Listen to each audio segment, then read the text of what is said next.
setting. So, na here higher cheers in South Massione. And could these sagas in that Goyati, what are setting sound? That is in Hesha live day setting. The high so high in that care needed. Goyati got higher, Honda is a higher chair. Yetare yedan is it out here haunt any day. Got higher care on the dark colon is it the guards at any day, Nick I one day. Yagan it a quick, a dinner in the take one day. What are the thought that it's a guy indeed up, but are not taken against all taken lonely. What can the water on that is not here haunt any day? Yetare yedan is it out here haunt any day. Son of Chimasi.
Please be seated.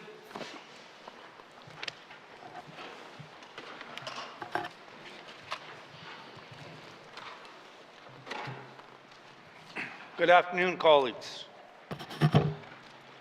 Welcome back to the House. It is great to be back, and that it was a great way to open our sitting. I'd like to thank Ryan Gordon for his wonderful bagpiping today. That's not something we get to enjoy every day. I would also like to thank Elder Jonas Lafferty for his opening blessing. Please join me in thanking them both for a wonderful start to the sitting.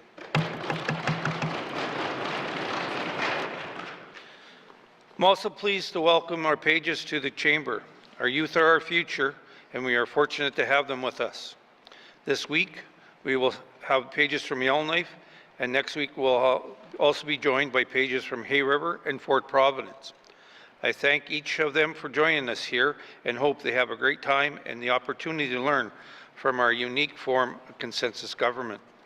For the pages who will be joining us during this sitting and all youth across the territories, I'd like to take a moment to remind you about our upcoming Youth Parliament. This program is open to grade 9 and 10 students and is on application based. Applications are due on February 14th. If you would like to apply or just want some more information, please visit our website at www.ntassembly.ca. That's www.ntassembly.ca. Colleagues, February is Indigenous Language Month, and I look forward to hearing our languages spoken each day. When we use our language in this House, and when we have our proceedings interpreted, we are helping to promote and revitalize our language. This is one very important way we can and do show our respect for the language and culture of our people. I'm deeply proud of the work we do to use and grow our language.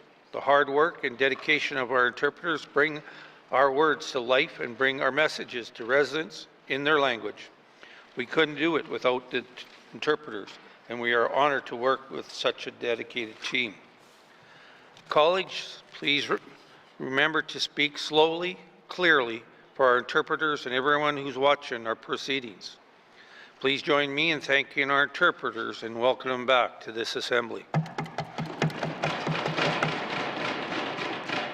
Before I continue, I'm saddened to advise the passing of two of our interpreters since we last sat in this House. Tom Anka of Fort Res passed away in December of 2024, and Miss Evelyn Perry of Fort McPherson passed away in January of this year. Mr. Anka was known for his dedication to the interpretation of the Dene Sulni and made it possible for constituents near and far to tune in and understand the Assembly's proceedings in their own language. Ms. Perry was a great advocate for her language. Her contribution to preserving the Gwich'in language is celebrated with her strong commitment to provide excellence in her professional interpretation career.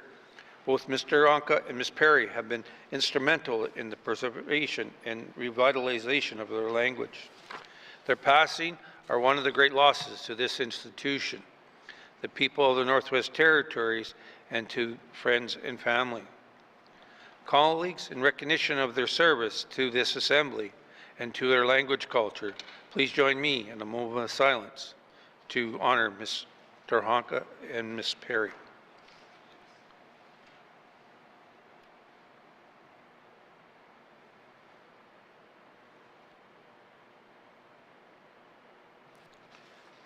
Thank you. Colleagues, I've said this before, but I'll repeat myself here. When I was selected as your speaker, I called for thoughtful, meaningful, and honest debate. I still expect that from each of you. Do the people we represent in this chamber. We all have different perspectives and have had different experiences bring us to where we are today. We cannot and will not always see eye to eye, and we don't have to. That's not why we are here. It's okay for us to disagree with each other, but when we do, we must strive to do so without being disagreeable and disrespectful. When we do not see eye to eye, we must choose our words carefully to show our dignity, our humility, and our respect for each other, this institution, and our residents. We are fortunate to govern and work in this environment, and it is our responsibilities as members of this Legislative Assembly to uphold the highest standards that are expected by our residents and is both deserved and required by this institution. Consensus government isn't about agreeing all the time. It is about having your say and your opportunity to share how we govern and care for our residents. It's about doing our best to represent the people who have elected us, representing ourselves and our personal beliefs and convictions. Consensus government is, I believe, about respect. When you speak in this chamber, you're speaking on behalf of your constituents, and you are speaking to me as your speaker. I will insist on this. I will insist that you deliver your words and carry yourself with respect and in keeping with our rules. If you are in the chambers and do not have the floor to speak, I expect you to listen to our colleagues and not to create a distraction for each other who are speaking and listening to each other. Colleagues, be respectful of all members of the Legislative Assembly, both with your words and how you use your time. Please avoid lengthy preambles to your statements, questions, and answers. Please refrain from making unnecessary noises or disruptions when somebody else is speaking. Even if you are not listening, others are, and they deserve that opportunity. As your speaker, our rules provide me with the tools to ensure that our proceedings take place with a level of respect and decorum that is expected of us. I would prefer not to rely on my authority to ensure this is a respectful workplace, which is why I reminded you today of my expectations. But please understand that I am both able and willing to do what it is if it's required. Colleagues, our behavior in this House is governed by our rules. If we haven't done so recently, I strongly encourage each of you to review them again. If you have questions or concerns, please do not hesitate to speak to me or to one of our table officers. We're here to help and to ensure that our proceedings are effective, efficient, and in keeping with our rules. I've received the following correspondence from the Commissioner of the Northwest Territories, the Honourable Gerald W. Gassoon. It states, "Dear Mr. Speaker, I wish to advise that I recommend to the Legislative Assembly of the Northwest Territories, the passage of the Appropriation Act, Operation Expenditures 2025-2026, Supplementary Appropriation Act, Operational Expenditures number 2, 24-25, Supplementary Appropriation Act, Infrastructure Expenditure number 3, 2024-2025. And during the Assembly and March sitting of the First Assembly of the 20th Legislative Assembly. Yours truly, Gerald W. Kissoon. Before we continue to the orders of the day, I'd like to advise members that I've prepared to provide my ruling on the point of privilege that was raised by the member of Yellowknife Centre on November 1st, 2024, the last day we sat together in this chamber. On November 1st, 2024, the member from Yellowknife Centre rose on a point of privilege. He cited an exchange where the member from Yellowknife North referred to the member from Yellowknife Centre's action as petty. This occurred outside the chamber. The member was correct in raising the point of privilege and not a point of order. The rules of the Legislative Assemblies applies to the proceedings, whether in the chamber or in the committee. The privilege of the Assembly and the members apply more broadly. Members must be free from obstruction and intimidation. This privilege safeguards their ability to do their job without fear of undue pressure or influence. The point of privilege raised by the member from Yellowknife Centre is that the use of the term petty to describe his actions was an obstruction or an act of intimidation. When a point of privilege is raised, two things must be decided. The first is whether the point of privilege was raised at the earliest opportunity. The second is whether, on the face of it, there is an issue of privilege to be determined. This is often referred to whether there is a prima facie case of privilege. In this case, the member from Yellowknife Centre raised the issue within a short enough time period to meet the first part of the test. However, based on my review, as past decisions in this House, I'm not convinced there is an issue of privilege to be determined. There is no prima facie case of privilege. There's no evidence that the use of the word petty obstructed the member's ability to fulfill his duties. There was no evidence that the comment was part of a broader pattern of intimidation. In February 2010, the Speaker of the time was faced with a similar point of privilege. The member from the Mackenzie Delta rose on a point of privilege that when leaving the chambers, he was called a name by the member from Nuvik Twin Lakes and followed into the bathroom. The Speaker ruled that while name-calling was inappropriate, it did not rise to the level of a breach of privilege. The Speaker noted that a comment made may be disrespectful, even inappropriate, but if it's not material affected by members' ability to do their job, it is not a matter of privilege. I agree. In this case, while the use of the word petty was inappropriate and should not have been said, it was not a matter of privilege. Members, you are passionate advocates for strong beliefs, and you should not be here. You would not be here otherwise. But you must set an example by always being respectful and professionals. Minister's statements. Where's my list?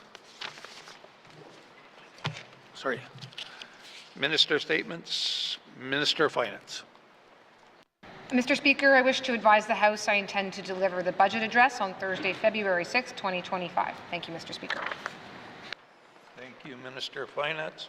Minister statements. Mr. Premier. Mr. Speaker, I wish to advise the House that the Honourable Member for Cam Lake, Minister of Industry, Tourism and Investment, will be absent from the House today and tomorrow to attend the Arctic 360 Conference in Toronto, Ontario. Thank you, Mr. Speaker. Thank you, Mr. Premier. Minister statements. Mr. Premier.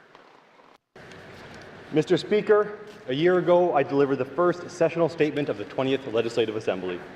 We had not yet established our collective priorities, but we had begun to establish the relationship essential to the work of consensus government, which continues to shape our efforts today.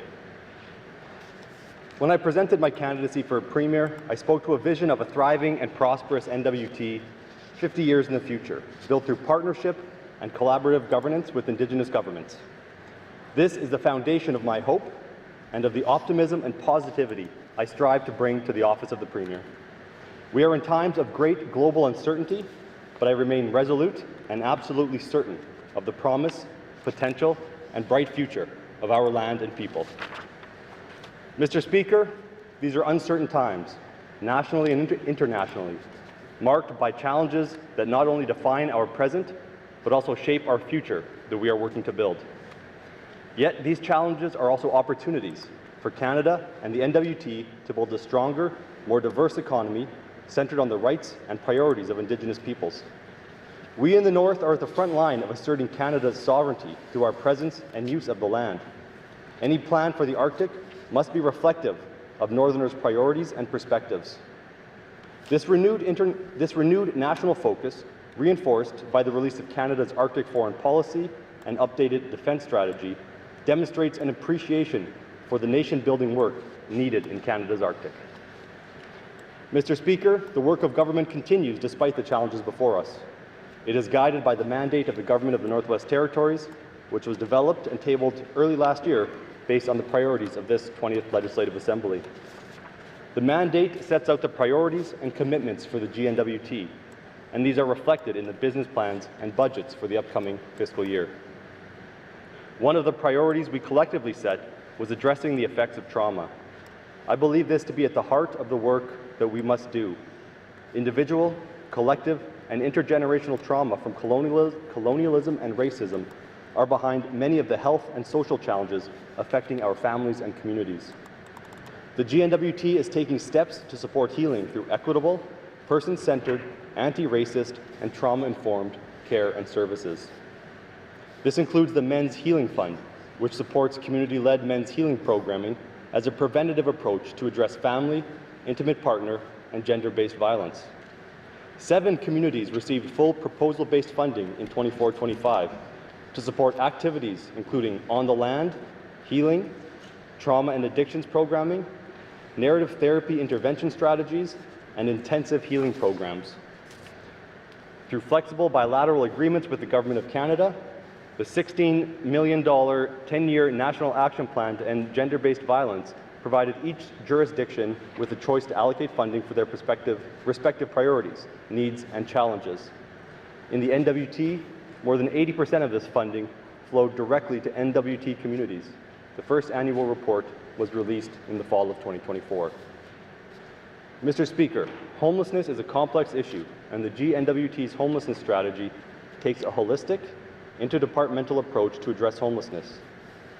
In late fall of 2024, the GNWT implemented an on-the-land camp as a temporary intervention and critical step in the GNWT's broader strategy. The closure of the camp in mid-January marks a shift towards more permanent solutions, including the development of additional transitional and supportive housing options. The GNWT and its partners continue to address mental wellness and addictions recovery through programming in every community. A milestone over the past year was the completion of all 24 action items in the Addictions Prevention and Recovery Services Work Plan. In the coming months, results from this work will include the launch of 2 transitional housing programs in Yellowknife and Inuvik, made possible through federal funding and local partnerships. Mr. Speaker, we all want safe communities for Northerners. With the NWT having some of the highest crime and victimization rates in Canada, it is critical that we understand and address the root causes of crime. The GNWT is committed to improving the safety and well-being of Indigenous women, girls, and 2S LGBTQIA+ people, and has developed missing persons legislation that will address some of the barriers that make it difficult to investigate missing persons cases and create greater certainty about what information police can request in these situations. Another tangible initiative in the NWT is the implementation of body-worn cameras for frontline RCMP officers across the territory. Body-worn cameras provide an objective view of police interactions, improve evidence gathering, and enhance resolution to public complaints. These cameras have been a national standard for RCMP frontline policing since 2020, and implementation in the NWT began last year, with full implementation expected in 6 to 8 months. Mr. Speaker, our government is supporting healthy people and communities. It is essential that we take an integrated approach to healthcare as we provide culturally respectful, trauma-informed, and recovery-oriented services within the health and social services system. The GNWT is focusing on increasing access to healthcare and addressing systemic inequities and inefficiencies. The Healthcare System Sustainability Unit was created to ensure the NWT's health and social services system is fiscally sustainable and efficient. This federally funded unit will focus on understanding which health and social services are essential for the NWT while maintaining quality and access to these services for residents. Beyond this important foundational work, our government has prioritized operational oversight and transformation required for health and social services authorities to deliver services in a way that are sustainable and flexible and adaptable to community needs and outside pressures. The appointment of a public administrator with experience in leading health system transformation is an investment in the future. Mr. Speaker, healthy people and communities is about much more than just health services. Climate change is a reality in the NWT, and there are many initiatives underway to help prepare, prevent, and mitigate damage and health issues from natural disasters. This includes a network of air quality monitors across 26 communities to help inform public health decisions during wildfire events. With investments in the NWT energy strategy, we are on track to meet our 2030 emissions reduction goals. Engagement on the draft Climate Change Action Plan is complete and will inform and support implementation of the 2030 NWT Climate Change Strategic Framework, positioning the NWT to better adapt to climate challenges while pursuing clean energy opportunities and green jobs for Northerners. The GNWT is working with the organizations Sport Law and Alias to provide an independent reporting mechanism for instances of maltreatment in sport. This function will collect complaints and concerns from employees and other stakeholders, informing a suite of safe sport policies. Territorial and sports organizations will be required to have safe sport policies and plans in place to receive program funding and ensure that each organization is safe, welcoming, inclusive, and free from discrimination and harassment. Mr. Speaker, strong and stable economies and employment opportunities are important for community wellness and vibrancy. To strengthen the economic foundations of the NWT, the GNWT will support the development of private sector and community capacity, encourage a diversity of economic activity across sectors, and reduce the cost of doing business in the NWT. Partnerships make us all stronger, and the work we do with Indigenous governments is critical to building healthy and strong economies through projects around the Northwest Territories. Over the past year, we have worked with Indigenous governments to make progress in expanding Indigenous-led conservation through funding agreements that will support Northern conservation. I'm proud of the work we've done together to advance negotiations and legislation to establish the NWT Our Land for the Future Agreement, which provides $375 million to support Indigenous-led conservation and stewardship and creates employment opportunities in small communities.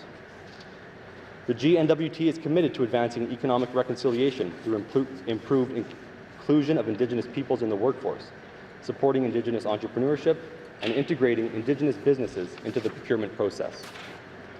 One of the ways we are doing this is by preparing a public engagement on the new Indigenous procurement policy, which would include a preference for NWT Indigenous businesses. The results of the engagement will be shared publicly and will ensure fair and transparent processes while respecting treaty obligations and trade agreements. Mr. Speaker, we're also supporting traditional livelihoods through a range of programs. Hunters and trappers have always been important to NWT communities, and through the Community Harvesters Assistance Program, we continue to provide direct support to help sustain and strengthen traditional practices. The Genuine Mackenzie Valley Fur Program helped NWT trappers sell more than 19,000 pelts worth approximately $520,000 last season. Additionally, 93 individuals completed their hunter education program, 136 residents across the territory attended trapper training in 2023 and 2024, and 15 trapping mentorship pairs were supported. Investing in these programs supports the traditional knowledge of hunters and trappers, protects natural resources for future generations, and improves the economic prospects for those who dedicate their lives to this vital work. Mr. Speaker, we have also achieved significant milestones and results in our strategic infrastructure priorities. Last summer, my home community of Hay River celebrated the completion of 2 major projects that will provide immediate support to the community and long-term investment for the territory. The opening of Hay River's fish processing plant will allow us to support the growth of the commercial fishing industry by processing up to 1.5 million pounds of fish annually, and will help to reinvigorate the fishing sector. The Hay River Harbour was also fully dredged, reopening a navigable emergency channel and a critical link in the territory's transportation network. Important milestones were achieved in the development of the Mackenzie Valley Highway and the Inuvik Airport. The Mackenzie Valley Highway is currently undergoing environmental assessment and community engagement. Pending a successful assessment, we will begin regulatory authorizations, obtain project funding, advance procurement, and secure land tenure requirements. The GNWT also completed lengthening the existing Inuvik Airport runway by 1,500 feet and widening of the runway safety area.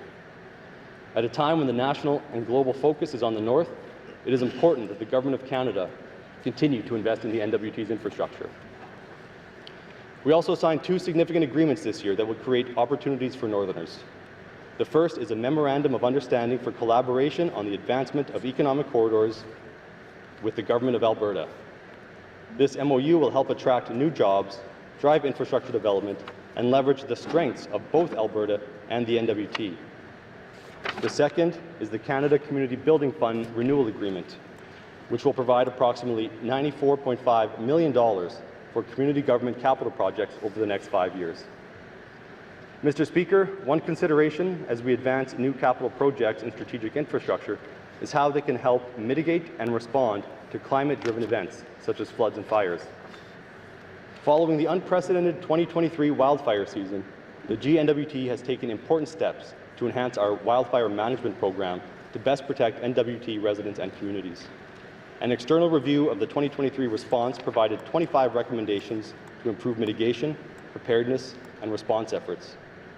While full implementation will take time, the GNWT is acting on these recommendations to strengthen wildlife prevention and emergency management across the territory. We updated the NWT Emergency Plan in 2024 to clarify roles and responsibilities of community governments as the lead for emergency management, including the need for hosting and evacuation plans and clarity around reimbursable expenses. The response to the 2024 wildfires in Fort Liard and Fort Good Hope were a first step in testing the investments made and the collaborative efforts from communities, Indigenous governments, and local leadership.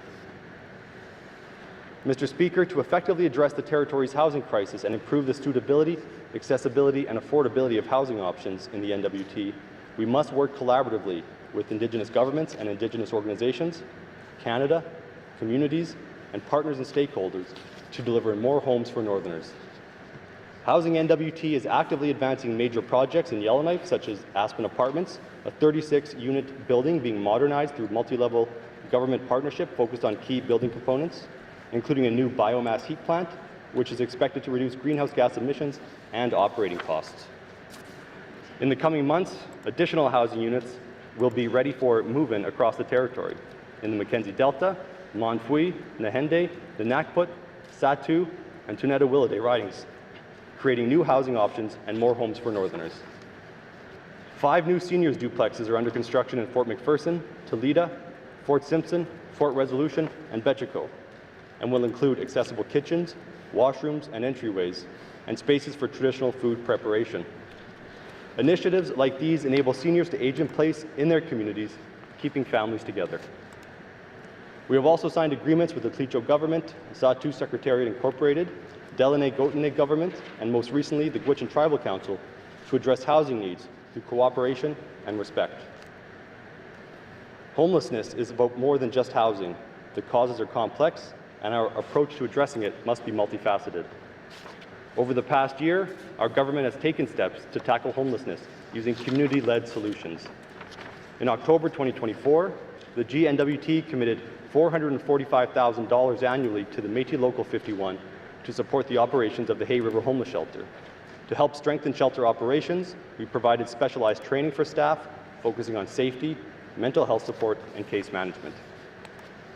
While we are making progress in building and expanding the availability of housing, we are keenly aware that the need outweighs our ability to provide, so we continue to leverage our partnerships and possibilities. Mr. Speaker, this is only a snapshot of the good work currently underway. There are many actions in planning and early implementation, and more to come. Our mandate commitments span the full 4-year term of this government. In the first year, we have taken decisive steps to lay the foundations and build relationships with partners and leaders that will help us as we move forward together. The world is changing rapidly, and the North is not immune to global challenges. But by working together, we can turn these challenges into opportunities and make the NWT a place where people want to live, work, and raise their families for generations to come. Thank you, Mr. Speaker. Thank you, Mr. Premier. Minister statements. Minister statements. Member statements. Member from Great Slave. Thank you, Mr. Speaker. Today I rise to ask the Premier to give residents hope in a tangible way. In his territorial address yesterday, one thing he said caught my ear. We must be bold when the moment demands it.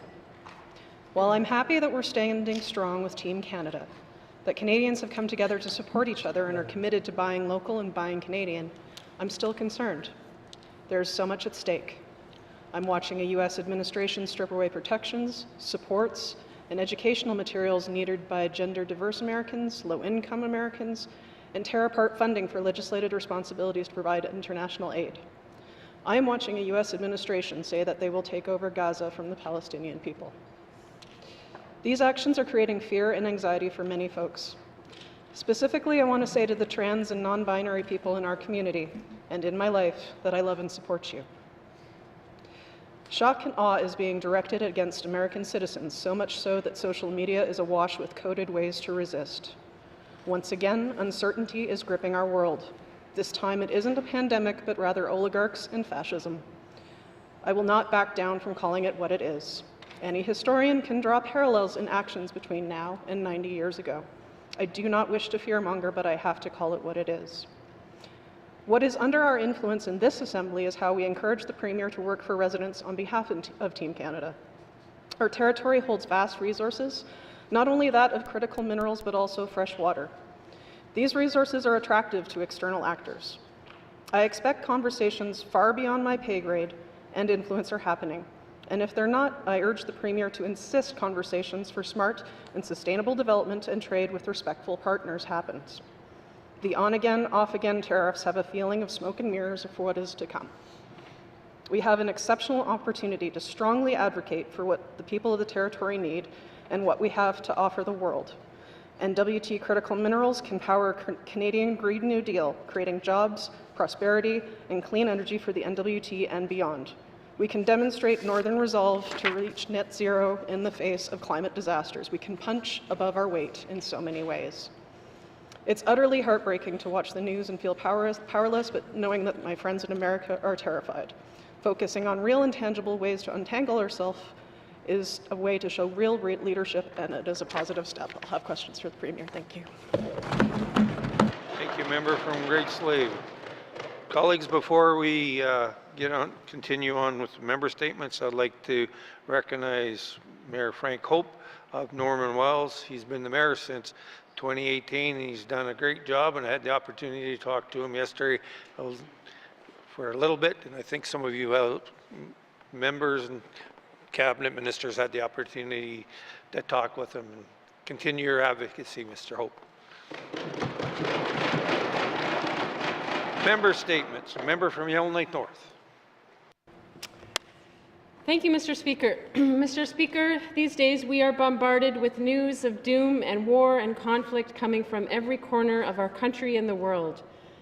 There are looming trade wars, military wars where civilians are being bombed, wars between political parties, wars on the street between drug lords and gangs. Everywhere, life as we know it is being torn down. In our own territory, everyone is worried that the government is broke, worried that our whole focus is finding programs and services and jobs to cut. It feels like our world is closing in, that it's getting smaller and more fragmented.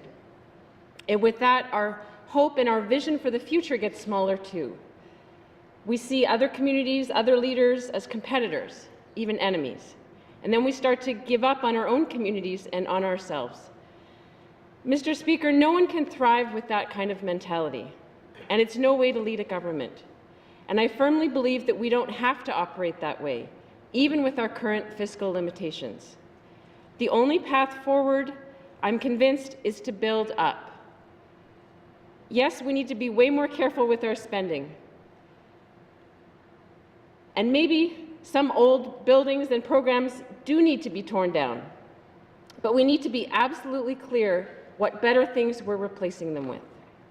We are not broke. We need to be more careful with our spending, but cuts are not the goal. They're a means to an end. So what is the end? The point is to focus our limited resources on the things that really matter. A healthcare system where every resident in every community has access to quality primary care. Communities where every resident has access to a safe home that they can take pride in. Cultivating a skilled workforce and businesses that are really good at what they do. Mr. Speaker, these are the priorities we've identified, and yet we've failed to lay out any kind of plan to achieve any of them, so no wonder the public has totally lost the plot on what we're actually trying to build up. Mr. Speaker, this work is too important for us to waste energy fighting and tearing each other down. It's going to take all of us staying focused on our positive vision for the future, opportunities to work together, and letting go of the things that don't matter as much. Thank you, Mr. Speaker. Thank you. Member from Yellowknife North. Member statement. Member from the Sawtooth. Thank you, Mr. Speaker. The town of Norman Wells issued a state of emergency back in October 2024. At the time, I spoke in this House about the Emergency Management Act and suggested that there could be opportunities for territorial and federal support to help mitigate the high cost of living in Norman Wells. Mr. Speaker, now Imperial Oil Resources is discussing shutting down its operations in the community. Mr. Speaker, it has been reported by Imperial and the media that the Norman Wells oil field, which is more than a century old, has at most another 5 or 10 years life before closure. This will be shortened without regulatory approvals. The transition process, Mr. Speaker, is just beginning, and eventually 60 employees as well as visiting contractors will have to find new opportunities or new work. This closure, Mr. Speaker, will put further economic strain on the community of Norman Wells. Something must be done now to ensure there is hope for the future for the residents. Mr. Speaker, the GWT must make good on its mandate to build a strong economic foundation. Mr. Speaker, the residents of Norman Wells are starting to think about the town, what the town will look like post-closure. They are looking at ways they can transition from being dependent on Imperial for home heating oil, electricity, to become a self-supporting community. Mr. Speaker, later I intend to table documents at the appropriate time with the anticipation to initiate a joint collaboration framework, alternatively a sustainable working group for this challenge. Merci, Mr. Speaker. Thank you. Member from the Sawtooth. Member statements. Member from Inuvik-Boot Lake.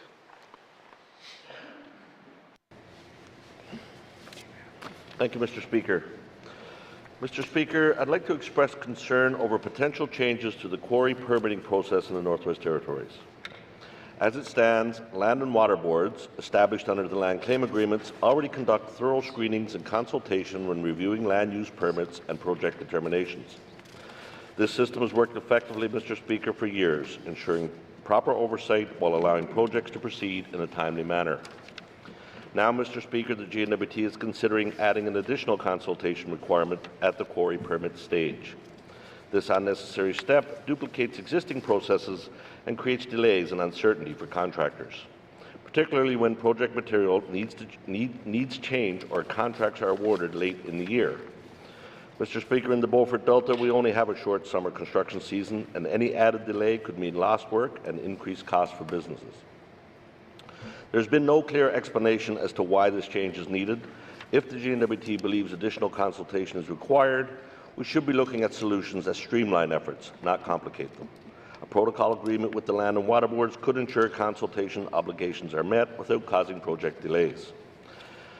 Mr. Speaker, no changes should be made to the existing process until a clear policy is developed with defined timelines and transition period for contractors. We cannot afford to add more red tape when our industries and communities rely on efficient permitting to support economic growth. Thank you, Mr. Speaker. I'll have questions for the Minister of Environment and Climate Change. Thank you, member from Nunavut Lake. Member statements. Member from Frame Lake. Mr. Speaker. Mr. Speaker, last sitting, I raised the issue of respite care in the Territory and confirmed with the Minister of Health that the department is reviewing its delivery of respite care. I've since met with some constituents and received feedback about some things that we could be doing differently. Mr. Speaker, currently the Territory is spending a significant amount of money on out-of-territory care. Each individual who is sent south costs anywhere from $30,000 to $50,000 per month or more, which adds up to $600,000 per year per person. In total, the program is costing us $50 million per year. One question that has come up is, could we prevent more people from being sent south for both respite or long-term supported living if we were able to better support families to keep their loved ones at home? This could take several different forms. One idea is an income support program for at-home caregivers if they are able to prevent their loved one from being sent south. Another idea raised by a constituent would be funding for families to hire their own at-home caregiver for full-time or respite services. The idea would be to empower people to come up with their own solutions and support them to do so. Considering the significant costs associated with out-of-territory care, even if such programs were quite expensive to deliver per person, I think there's a good chance it could be less expensive, potentially even significantly so, than what we're paying now. More importantly, Mr. Speaker, it would ensure loved ones are kept at home where they belong, with their families. Programs such as income support or subsidies for families could be done alongside existing programming and offer additional options, giving families the agency to decide for themselves what works best. Looking at the potential for this kind of programming is something I think we need to be focusing on in a time of fiscal restraint. I know that we aren't in the best position to be expanding our own programming at this time. Establishing funding pots like what I've described is one way we might be able to help people without expanding our own services. To that end, I'll have questions for the Minister of Health today and also for the Minister of ECC if there's time. Thank you, Mr. Speaker. Thank you, member from Frame Lake. Member statements. Member from Decho.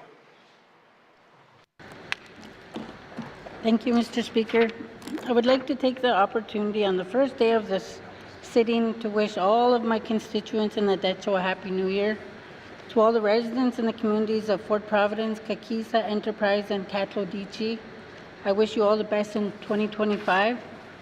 And I want to congratulate the community of Fort Providence for the excellent Christmas parade and first night New Year celebrations that happened in the New Year.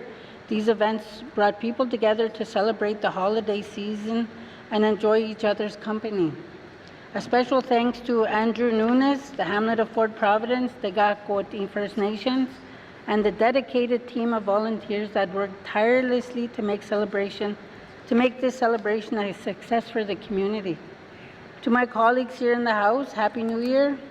To my husband Norman and family, thank you for supporting me always. May 2025 bring you prosperity and happiness. I look forward to the work we will accomplish together for the people of this beautiful territory we call home. There is value in working together, Mr. Speaker. Thank you. Thank you, member from the Decho. Member statements. Member from Range Lake. Mr. Speaker, we are in a war, a trade war. And while our efforts have earned a 30-day reprieve, there's still much work to be done towards a resolution. Canadians are still struggling to come to terms with the sudden betrayal of one of our oldest allies that has upended the North American economy. I know Northerners are worried, and by virtue of having the earliest legislative session this year, we get to demonstrate that leadership with the first opportunity to formally address the illegal tariffs threatened by U.S. President Donald Trump.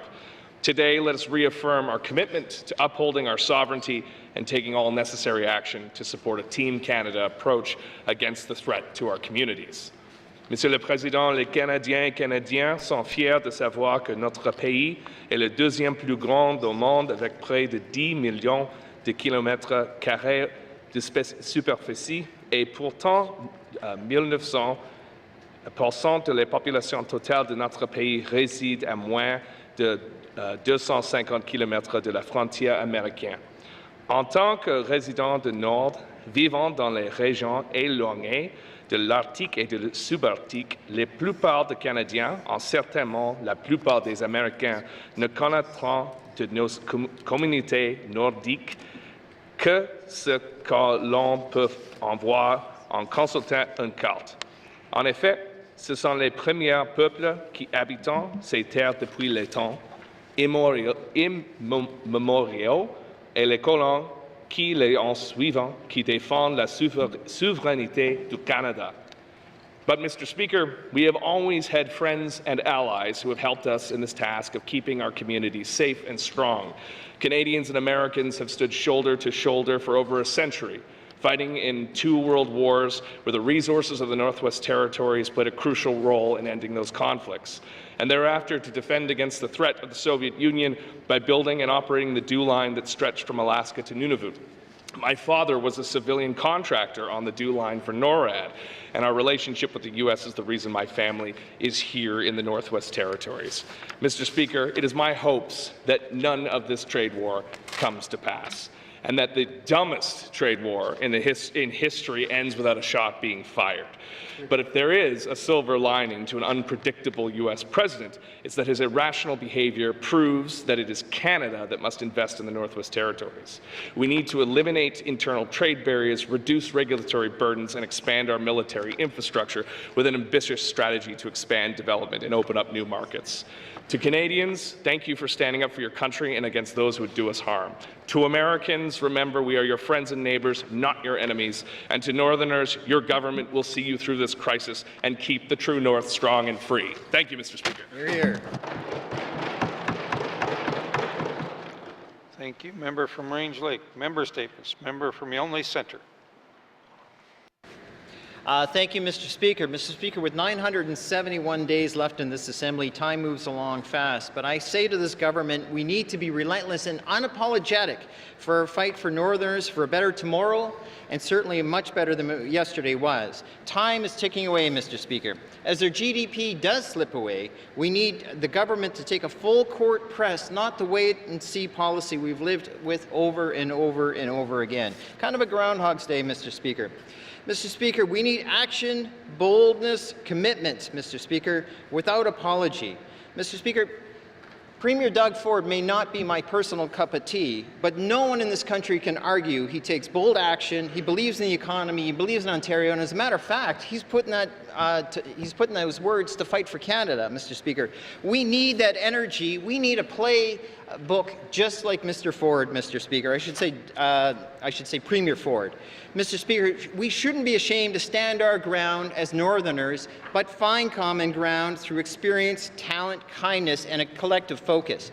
Mr. Speaker, we need a Premier's State of the Union like we heard yesterday, but with actual energy and deliverable tangibles. Mr. Speaker, I listened carefully. There were no unicorns or rainbows in that speech of success.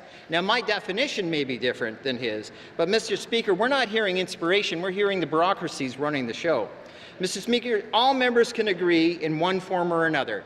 We may not like all the styles of development and opportunity, but let us be on the same page. We may all agree we hate poverty, and so we have to reach for and grab any opportunity we can.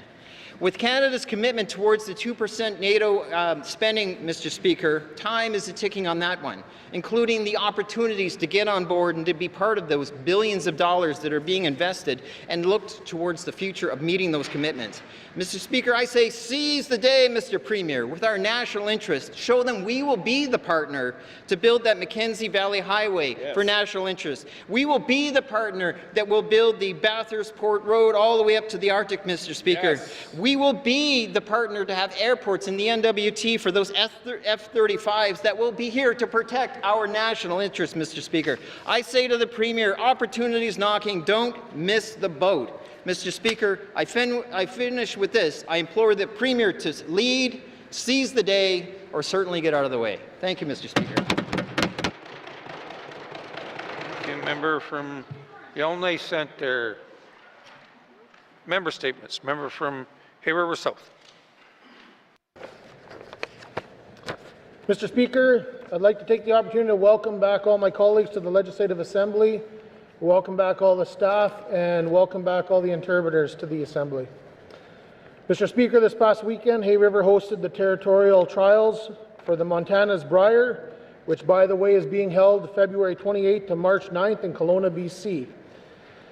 I'd like to think this is the Hay River's unofficial warm-up before we send our champions to Kelowna to battle the best curlers out there. I'm proud to announce that the Hay River team will be representing the Northwest Territories at this prestigious event. Mr. Speaker, congratulations to the team from Hay River, Aaron Bartling, the former Speaker of the House's son, Darcy Delory, Norm Bassett of Hay River, and Eric Preston, an RCMP officer, all in Hay River. They managed to take down Team Cooey in a 7-6 victory in extra ends. That's like an overtime victory in curling for us hockey fans.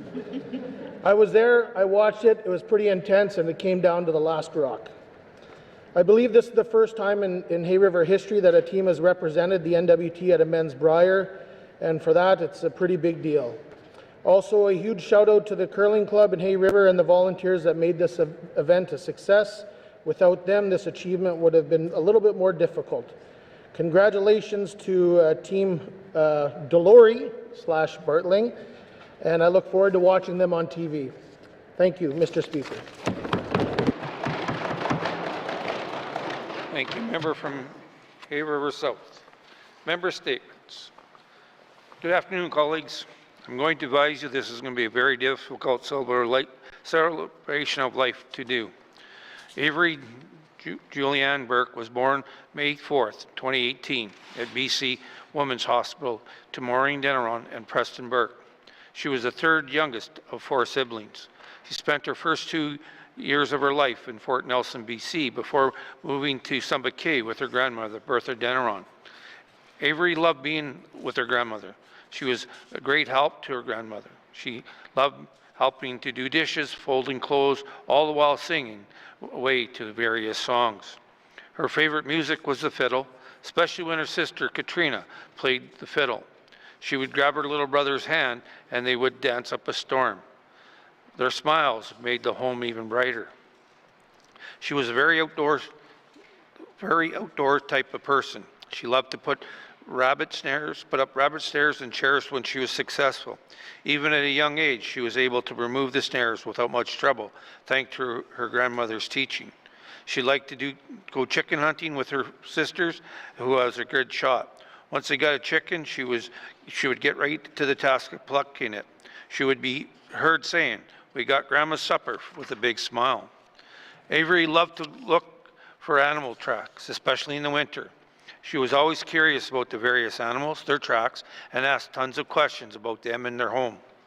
Like a true northerner, her favorite food was dry meat, dry fish, bannock, fruit, and moose meat with broth. Her sister Katrina liked spending time with her, making endless drawings or letting her be part of whatever her and her other sister were doing. I can tell you, she didn't seem to have a bad day. She loved to laugh, dance, sing with her siblings, especially with her cousin Peyton. When it came to school, she had a huge passion for it. She loved her teachers and classmates. She would go to bed Sunday excited because because they're going to go to school starting Monday morning. She would get to learn and see her teacher and classmates. When she had time, she loved spending time with her baby brother. They would enjoy playing together, and she would teach him how to do things. As the family said, she was their little ray of sunshine. She was so innocent and intelligent. She was way too precious for this world and had to leave us. I can tell you, before she passed away on January 4th, she told her mother that she was going to come back as a big tree to look after her baby brother. She was deeply loved and will be tenderly missed by her family and friends.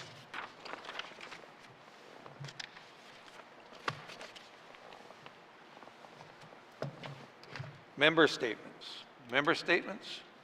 Returns to oral questions. Returns to oral questions. Recognition of the visitors in the gallery. Member from Nunavut-Bootleg. Thank you, Mr. Speaker. I would like to recognize and, more importantly, thank Sheila Nasagalawak, my constituency assistant from Inuvik. Thank you. Recognition of visitors in the gallery.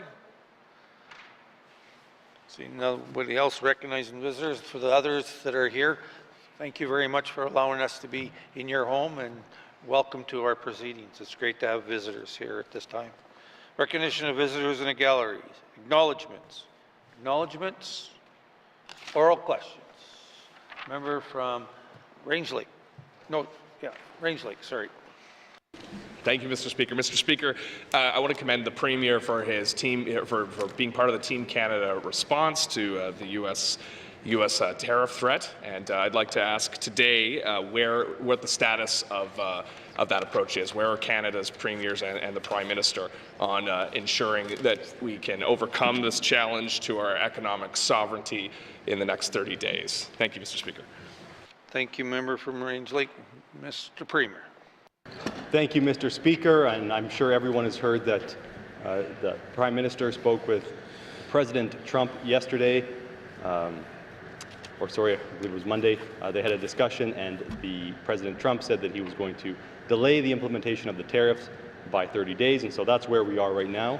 Across Canada, governments, provincial and territorial governments, were going to enact measures, just as ours was. For example, removing American products from the liquor stores, stopping procurement of American goods, and any other tariff measures that we can find to help support these efforts.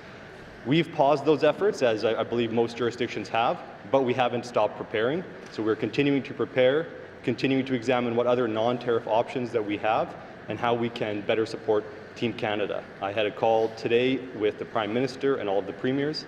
We had one on Saturday, we had one last week, and all of the jurisdictions are doing what they can. I can tell you it's a very cohesive group despite any political differences across party lines. It is a united Team Canada approach from coast to coast to coast. Thank you, Mr. Speaker. Thank you, Mr. Premier. Oral questions. Member from Range Lake. Thank you, Mr. Speaker. Thank you to the Premier. I mean, I'm jealous I'm not part of those calls because it'd be great to call Donald Trump's bluff and beat him at his own game. So thank you for that. Mr. Speaker, have Canada's premiers had a discussion about eliminating interprovincial trade barriers? Winning this war is one thing, but we have to build for the future, and that's a big part of this. So what progress are we making on eliminating interprovincial trade barriers? Thank you. Good. Member from Range Lake. Mr. Premier. Thank you, Mr. Speaker. There is a committee in Canada that is made up of all 13 provinces and territories, as well as the federal government. That's the Committee on Internal Trade. Each year, a different jurisdiction chairs that committee. Starting in 2025, the NWT is the chair of the Committee on Internal Trade. Last week, Minister Cleveland called an emergency meeting of the committee. They met on Friday, and they brought forward recommendations. They're very high-level recommendations, but they speak to many of the things the member's talking about. We are looking to reduce internal trade barriers across Canada in a serious way, and we're looking to increase labor mobility. And so the work is underway. Both of these are issues that have been long-standing in Canada, and there hasn't been the political will to actually get them dealt with. They do take a lot of work. It will take legislative change across every jurisdiction.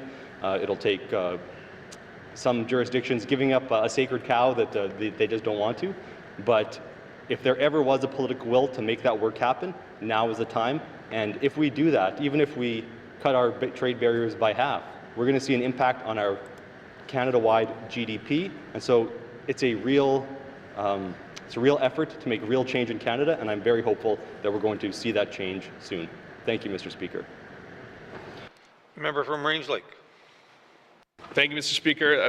That is good news as well. Mr. Speaker, another thing that this crisis has prompted is taking a look at energy security in Canada. We're talking about getting oil and gas to market, or to ports, and finding new ports. The Northwest Territories is one of the largest supplies of oil and gas in the world.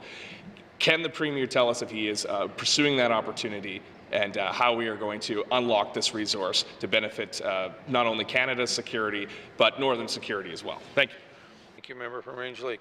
Mr. Premier.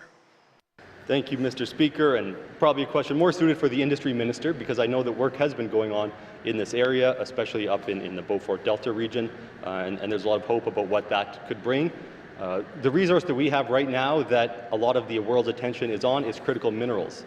And so I'm having lots of conversations at the First Minister's meetings that I just mentioned, as well as virtually everywhere I go, because we recognize we need secure supply chains in Canada. If there are tariffs from the United States, that disrupts supply chains. We have tariffs with China. We can't necessarily always rely on China to provide what we need. And so now is the time that we as a country need to come together and ensure that we have sustainable supply chains so that we can create prosperity for Canada. We can do mining here, we can do refining here, we can do manufacturing here, and we can have the innovation industry to develop those products that we're manufacturing. We can do it all in Canada, Mr. Speaker, and there's a real push underway right now to make that happen. Thank you. Thank you, Mr. Premier. Final supplementary. Member from Range Lake. Thank you, Mr. Speaker. Will the Premier withhold the NWT's critical minerals from imports or exports to America? Thank you. If the trade war, tariffs have come back. Thank you, member from Range Lake. Mr. Premier. Thank you, Mr. Speaker. That's a decision of the federal government, and the federal government has said everything's on the table. Thank you. Thank you, Mr. Premier. Oral questions. Member from Yellowknife Centre. Thank you, Mr. Speaker. I, too, will be asking questions of the Premier. I'd like to reflect back my questions towards my member statement regarding NATO's 2% spending requirement. And for the record, I believe, if I'm correct, Canada currently commits 1.37% of our GDP towards it. So that's billions of dollars before falling short of that commitment. So my question for the Premier, Mr. Speaker, is simply, what is the government doing on the projects and initiatives I had pointed out in my speech with respect to the Mackenzie Valley Highway, the Bathurst Port, including the expansion of Northern Airways to suit the F-35s, to get national investment in our northern economy? Thank you. Thank you, member from Yellowknife Centre. Mr. Premier.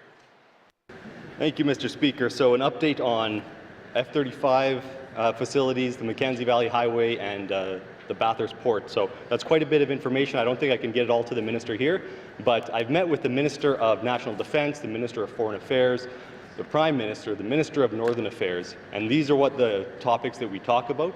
I have these same conversations with my Northern Premier colleagues, and together we push for infrastructure development in the North, and I know that the Prime Minister is listening and has unprompted reiterated those comments back. And so I know that that is on their mind, and they recognize the importance of this.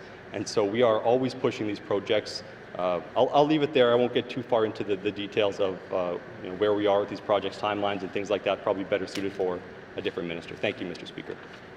Premier. Member from Yellowknife Centre.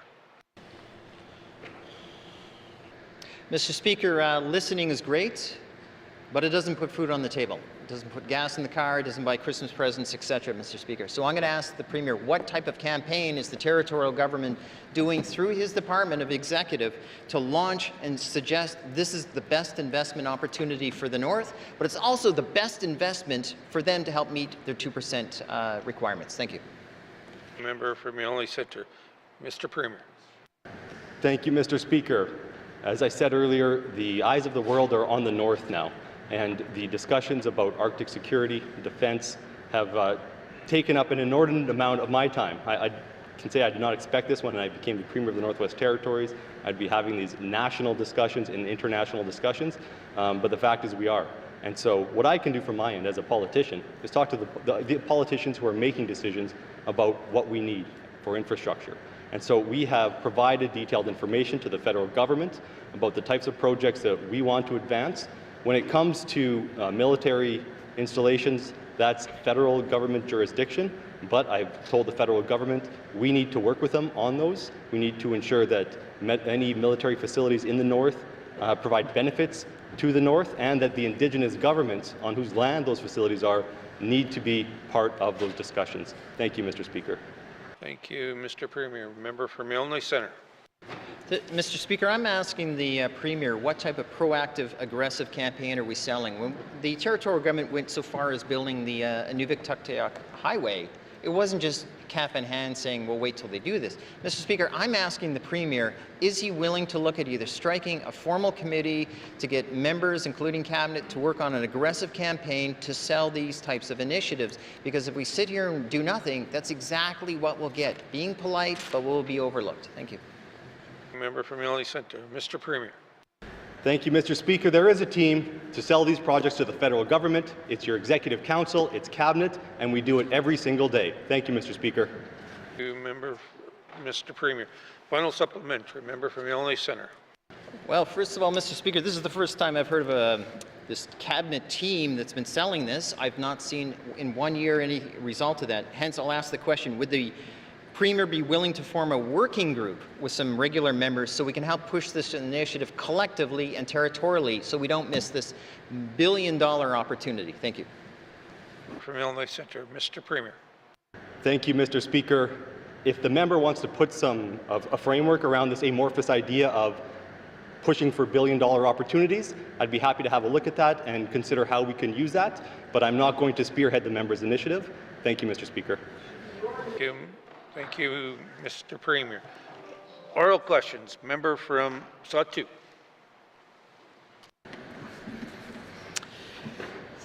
Thank you, Mr. Speaker. Today my questions are to the Minister of Environment and Climate Change. On the Public Lands Act, last spring, I brought this forward. Today I'm asking questions on the progress. My first question there, Mr. Speaker, will the Minister share what regulatory drafting progress has been made to date? Masi. Thank you. Member from the Sawtooth. Minister of Environment and Climate Change. Thank you, Mr. Speaker. Mr. Speaker, the Public Lands Act was passed in the 19th Legislative Assembly. Regulations are required to bring the Act into force. This government is committed to working collaboratively with our Indigenous government partners through the Intergovernmental Council on the development of the lands and resource legislation and regulation. The Public Lands Act and regulation is one of the pieces of the legislation that is moving through the process right now. There's currently a technical working group under the Intergovernmental Council Secretariat, which includes representatives from NWT, Indigenous governments and organizations, and the GNWT, working together collaboratively to develop regulations under the Public Lands Act. There are a few issues that still remain outstanding to the technical working group, and they are being discussed and considered by the group at this time. Thank you, Mr. Speaker. Mr. Environment and Climate Change. Oral questions. Member from Sawtooth. Thank you, Mr. Speaker, and thanks to the Minister for that update. My second question on the same subject on the Public Lands Act. Can the Minister update the Assembly on the next steps on the process? Masi. Member from the Sawtooth. Minister of Environment and Climate Change. Thank you, Mr. Speaker, and thank you to the member for the question. Our hope is to reach consensus with the technical working group very soon, which will allow us to proceed to the next steps in the process. Once the technical working group has reached consensus, The next step would be to re-engage with the technical advisory panel made of interested public stakeholder groups, and the proposed regulations would be discussed at that time. Thank you, Mr. Speaker. Minister of Environment and Climate Change. Member from the Sudbury. Thank you, Mr. Speaker, and thanks to the Minister for that information. I'm sure our audience are listening. My third question is on the timeline for the completion of this. Can the Minister share that? Thank you. From the Sudbury. Minister of Environment and Climate Change. Yes, thank you, Mr. Speaker. Mr. Speaker, as we work through this process, like I said, at the technical working group level, and as we move on to the final stages, our hope is to have this work completed and have the draft final regulations prepared by the late to end of summer of 2025. Thank you, Mr. Speaker. Minister of Environment and Climate Change. Oral questions. Member from Frame Lake. Thank you, Mr. Speaker. Mr. Speaker, just to clarify, I misspoke earlier. I meant that I would be asking questions of the Minister of EC at a later time. She's clearly not here today. But my questions for today are for the Minister of Health. Mr. Speaker, does the Minister of Health have information regarding how many people receiving out-of-territory care are due to lack of ability of an in-home caregiver as opposed to complex needs that simply can't be addressed in the territory? Thank you, Mr. Speaker. Member from Frame Lake, Minister of Health and Social Services. Thank you, Mr. Speaker. Mr. Speaker, we currently don't have that specific data, as I don't have that data, but I can tell you that there are 147 NWT residents receiving out-of-territory care. There are also 55 clients within the Northwest Territories receiving supportive living services. To be eligible for out-of-territory supportive living program, there must be evidence that their support needs cannot be met within the Northwest Territories. But I can confirm that the department is undertaking an analysis of the support needs of the out-of-territory clients to inform models and resources needed for in-territory supportive living services. Thank you, Mr. Speaker. The Minister of Health and Social Services. Member from Frame Lake. Thank you, Mr. Speaker, and certainly I look forward to seeing the results of that further investigation. Mr. Speaker, how much is the GNWT currently spending on sending clients for short-term or respite-related stays in the South? Thank you. Member from Frame Lake, Minister of Health and Social Services. Thank you, Mr. Speaker. Mr. Speaker, the Territory currently does not send short-term respite stays. They're not part of the out-of-territory supportive living program. Therefore, no funds are being spent on this. There are, however, oftentimes when families have, reached capacity and when they're providing services, and sometimes, those needs are so complex that end up, there's an admission into our healthcare system, into our hospitals, but there isn't a short-term out-of-territory program. Thank you, Mr. Speaker. Minister of Health and Social Services. Member from Frame Lake. Thank you, Mr. Speaker, and I do appreciate that clarification. Mr. Speaker, has the GNWT explored options before for programs such as income support or grants for families supporting persons with disabilities to organize their own in-home services or respite care? Thank you, Mr. Speaker. From Frame Lake, Minister of Health and Social Services. Mr. Speaker, the model of individualized funding for supportive living has been identified as a recommendation in this supportive living review of 2023. The department has established a working group to examine the resources that would be required to establish these types of options for Northwest Territories residents, and this work is in progress. Thank you, Mr. Speaker. Thank you, Minister of Health and Social Services. Final supplementary, member from Frame Lake. Thank you, Mr. Speaker. Mr. Speaker, I would like to see, as part of that work, analysis of whether the Territory could save some of the money that's being spent on out-of-territory service for the reasons I spoke to today. Does the Minister have a timeline for the Assembly as to when she expects to see the conclusion of this investigation? Thank you, Mr. Speaker. Minister of Health and Social Services. Thank you, Mr. Speaker. Mr. Speaker, I can get back to the member of an update or a timeline of this review.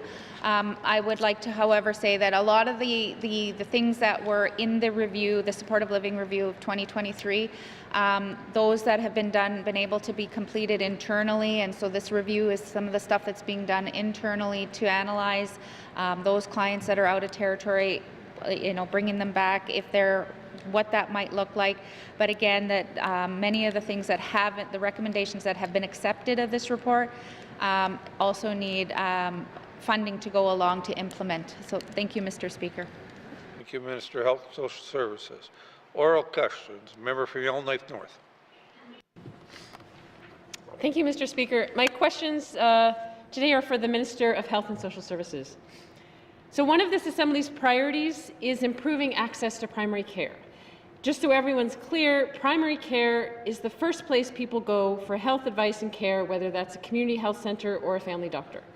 So has this government defined anywhere what exactly improving access to primary care means to us and what we're trying to accomplish? Thank you, Mr. Speaker. Member from Yellowknife North, Minister of Health and Social Services. Thank you, Mr. Speaker. Mr. Speaker, I just want to say, I've had ongoing conversations with the member, and every time we have this dialogue, there are more things that come to light, and so having these conversations here in this House, but also having this conversation with my counterparts last week in Halifax with all of the federal, provincial, territorial ministers. And saying healthcare across Canada is changing, and it's not just changing in Canada and Northwest Territories, it's changing around the world. So people having to access care, we're moving away from the traditional model of having one family doctor for life is no longer realistic. The demands for family physicians at an all-time high right across Canada. So, over the life of this legislative assembly, our priority is equitable access to health care. Particularly, we have a high number of non-Indigenous clients who are on the higher end of chronic disease rates throughout our territory. So we are organizing our system so that every resident has access to the care that they need to reach their full health and wellness potential, while the system actively works to remove barriers to this equitable access. Thank you, Mr. Speaker. Minister of Health and Social Services. Member from Yellowknife North. Thank you, Mr. Speaker. Okay, so that's a good start in terms of our overarching goals. But for example, the primary care reform carried out in Yellowknife, at least last year, seems to have been done as kind of a trial, something we'll try out and see if it works. But has anyone defined what exactly our primary care reform was trying to accomplish? And how will we know if this trial has worked if we don't have indicators or targets about what it was supposed to accomplish? How will we know if our primary care reform is working? Thank you, Mr. Speaker. Member from Yellowknife North, Minister of Health and Social Services. Mr. Speaker, the primary care reform is the overall the providing of care to all residents in the Northwest Territories. As the member has stated, in Yellowknife, there has been some changes within the program itself. It went from primary care teams of 10, which did not include, all of those teams did not include physicians on every team. Some of them didn't include community health nurses on those teams. Those teams didn't include LPNs. They didn't include the holistic wellness worker. So what happened was that there was too many teams spread out too thin. And so what they're done now is they've amalgamated the 4 teams in Yellowknife, and they've created it so that every team has a physician, every team has a CHR, every team has an LPN, there's administrative, there's holistic, and every person in the Northwest Territories in Yellowknife that needs to access and is assigned to these teams as they access care, that they will see the person on the team that meets whatever their need is, so the level of care, so that every practitioner there is working at the scope of their practice. They're all professionals in their workforce, and it's not one over the other. And so those that are seeing the physicians are those that are needing to see physicians with the chronic diseases and the complex cases that physicians are working with at their scope of practice. Thank you, Mr. Speaker. Minister of Health and Social Services. Final supplementary. Member from Yellowknife North. Do we have 4 today? We just have 3? Okay, sorry.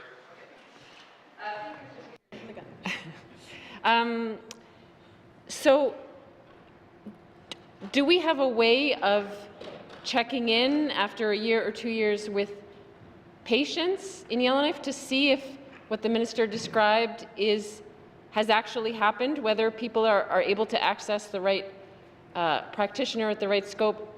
So do we have a way of checking in with both patients as to whether it's working well and with the practitioners themselves to see if the theory of how this system is supposed to work is actually working for people at the end of the day? Thank you, Mr. Speaker. Member from Yellowknife North, Minister of Health and Social Services. Thank you, Mr. Speaker. Mr. Speaker, every year I believe the Health Authority does quality patient they do surveys, so patients coming in, they can take the surveys, they're offered the surveys. If there's online, you can call Quality Risk if there's concerns.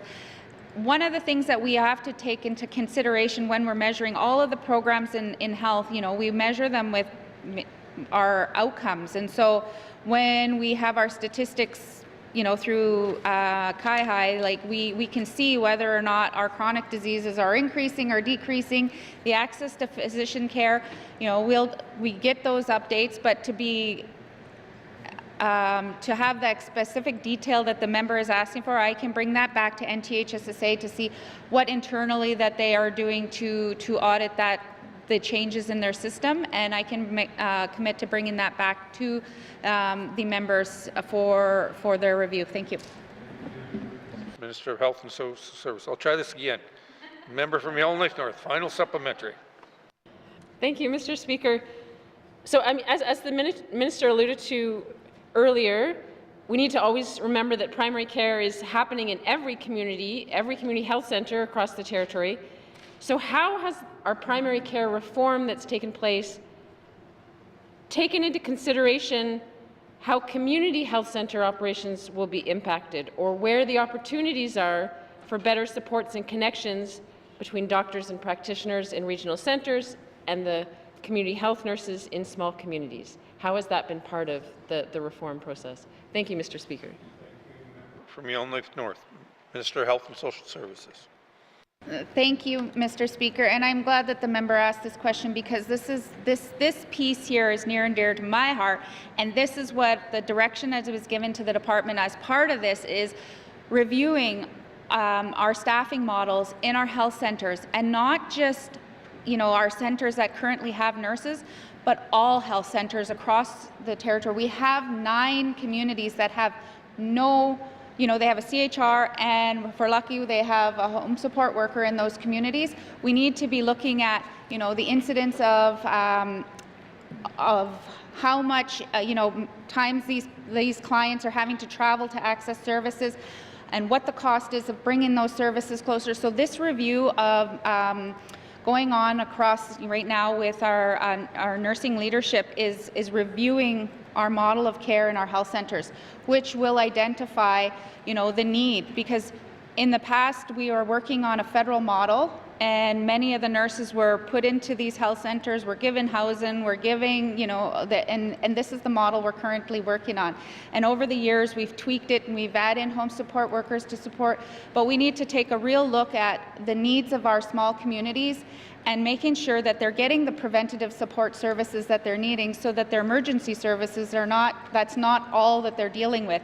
And so that's what's happening throughout. And some of those communities having access to nurse practitioners, if we can get more nurse practitioners to be working with all of our communities, and then the needs of physicians when they're needed by the residents, that can limit the amount of travel. We all talk about the travel that we're spending on our residents in the Northwest Territories. So this is a whole part of what's going on right now with the medical travel, the modernization, and the health center and the primary care reform. So there's a whole bunch of things that are kind of working right now that are taking place, and hopefully that will help to streamline and strengthen our access to care in the Northwest Territories for our residents. Thank you. Minister of Health and Social Services. Oral questions. Member from Great Slave. Thank you, Mr. Speaker. Also want to thank my colleagues for speaking to this generally the topic of tariffs in Team Canada today. Mr. Speaker, will the Premier seize this opportunity to encourage a Green New Deal for the NWT and critical minerals, working in tandem with Team Canada and Indigenous leadership? And I'm specifically asking this of the Premier because he's at those tables, not the Minister of ITI. Thank you. Thank you. Member from Great Slave. Premier. Thank you, Mr. Speaker. I'm going to stay away from the term Green New Deal. That's politically charged and comes with a lot of baggage.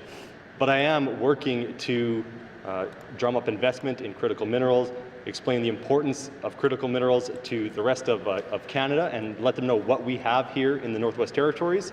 And I know the message has been heard because I hear it when I travel and meet with other ministers or premiers. And so we really are pushing that angle, and I'll continue to do so. Thank you. Mr. Premier. Member from Great Slave. Mr. Speaker.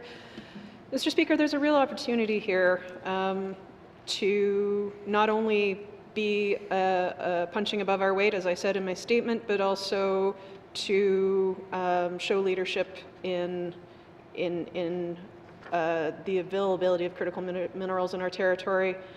But as the Premier knows, we don't make a lot of money off of resource royalties right now. Will there be a redesign of royalties coming back into the territory to help us meet both the GNWT's endless infrastructure and social spending deficits and those of our Indigenous partners? Thank you, Mr. Speaker. Member from Great Slave. Mr. Premier. Thank you, Mr. Speaker. And of course, revenue royalties are under the Minister of ITI, so I can't speak to that. My primary concern is getting some investment into the territory, and getting some development, getting people working, and of course doing it in a sustainable way. That's one thing that we always have to balance in the Northwest Territories. The people of the Northwest Territories, they still live on the land. They still hunt, they still fish, they still trap, and many communities supplement their incomes and their food through those methods. So while we have that consideration, we also have a maturing regulatory regime, and we are constantly working to streamline it, ensure that we're working more closely with proponents so that they know what we want out of our regulatory system. We don't leave them guessing. And I'm advocating always for more support for Indigenous governments to be part of that process. If you have a small Indigenous government with an unsettled land claim, they can't deal with dozens and dozens and dozens of exploration companies who are coming trying to consult, and that creates a bottleneck. And so we need to support the Indigenous governments as well to get things going. Thank you, Mr. Speaker. Oral questions. Member from Nunavut Lake. Thank you, Mr. Speaker. Mr. Speaker, my questions are for the Minister of Environment and Climate Change, following up on my member statement over potential changes to the quarry permitting. Mr. Speaker, can the Minister explain why the GNWT is considering additional consultation requirements for quarry permits and when Land and Water Boards already conduct consultation as part of the permitting process? Thank you. Member from Nunavut Lake. Minister of Environment and Climate Change. Thank you, Mr. Speaker. Mr. Speaker, consultation undertaken under the quarry permits is not additional consultation to that undertaken by the Land and Water Boards for the land use permits. Quarry permits and land use permits are two different authorizations under two separate authorities and under two separate pieces of legislation. Quarry permits are issued by the GNWT, where land use permits are issued by the appropriate Land and Water Board across the NWT, except for in the ISR. For a quarry permit operations, for quarry operations, both a quarry permit and a land use permit are required. For example, the land use permit grants access to use heavy equipment on the site, while the quarry permit provides the access to the granular material and the authorization to use that material. Any consultation undertaken on a quarry permit is specific to that actual activity, the use of the material itself. Thank you, Mr. Speaker. Thank you, Minister of Environment and Climate Change. Member from Nunavut Lake. Thank you, Mr. Speaker. Thank you, Minister. So, from what I understand from quarry permit holders in my region, they are been asked for additional consultation. I understand what the Minister is saying. So, I guess if there is a duplication, has the GNWT considered entering into a protocol agreement with the Land and Water Boards to avoid any duplication of consultation efforts while ensuring that they're still doing their duty to consult is met? Thank you, Mr. Speaker. Bootlick, Minister of Environment and Climate Change. Thank you, Mr. Speaker. Mr. Speaker, as mentioned, quarry permits are not issued for the same purpose or under the same authority as the land use permit. The GNWT are unable to delegate consultation obligations for quarry permits to, for example, a land and water board or other organizations that may issue land use permits. The department were always interested in considering ways to better coordinate processes and with other regulatory agencies, and I will ask the department to explore any possibilities in this regard.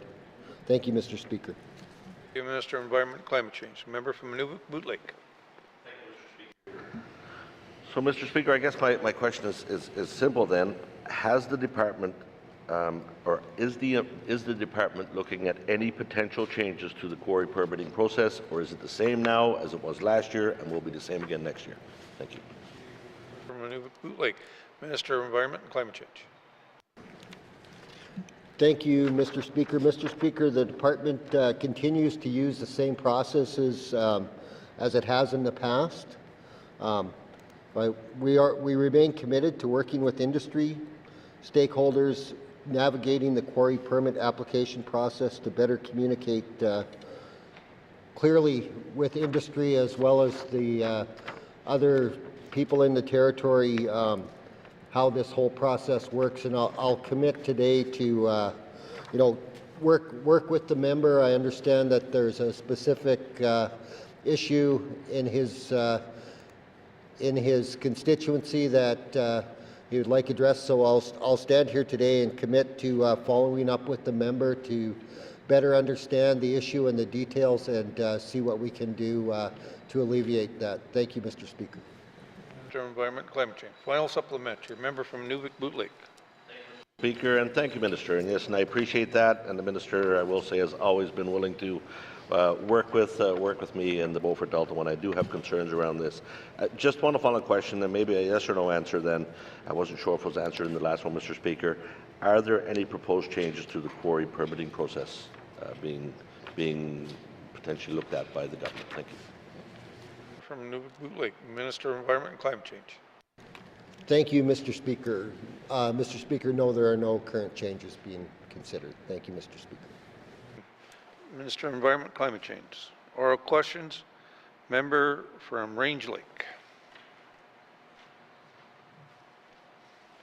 Thank you, Mr. Speaker. Mr. Speaker, Northerners continue to be puzzled why this government is stripping away benefits that have existed for many, many years. Yes, I'm talking about the affirmative action policy changes that are leaving people who live and were born and raised in the Northwest Territories or lived half their life here, Indigenous, non-Indigenous, why they're being left out in the cold. Can the Minister explain, Minister responsible for the public service, explain why she is so determined to take this benefit away from Northerners? Thank you. Member from Range Lake, Minister of Finance.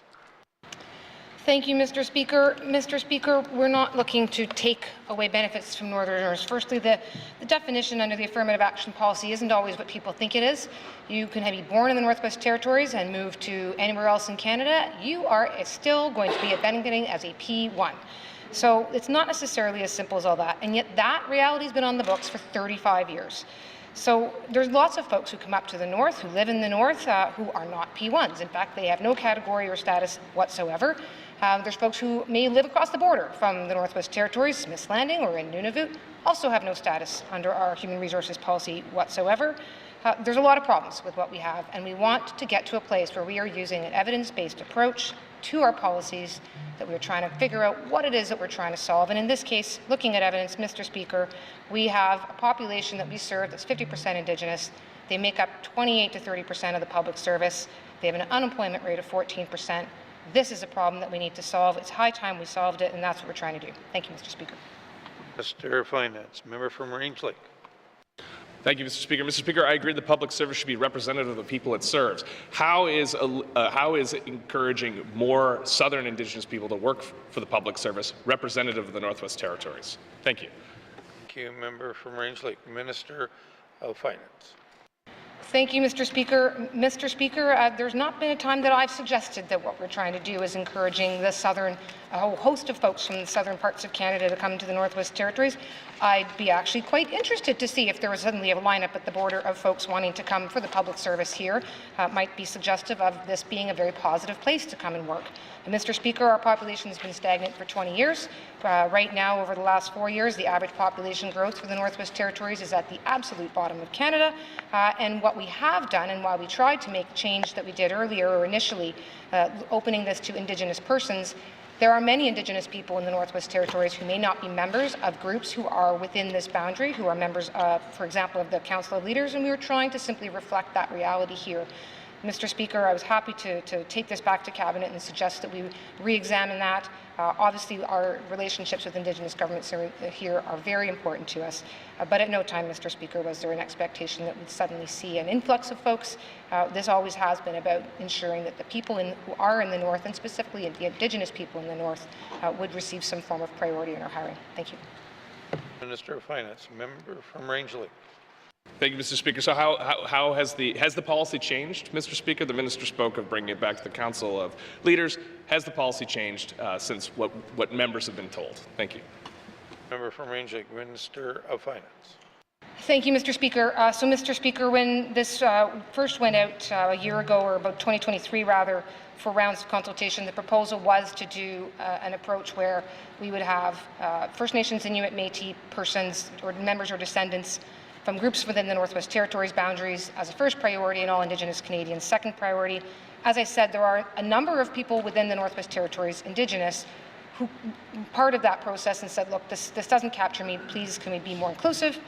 Again, there's no policy that's going to be perfect here.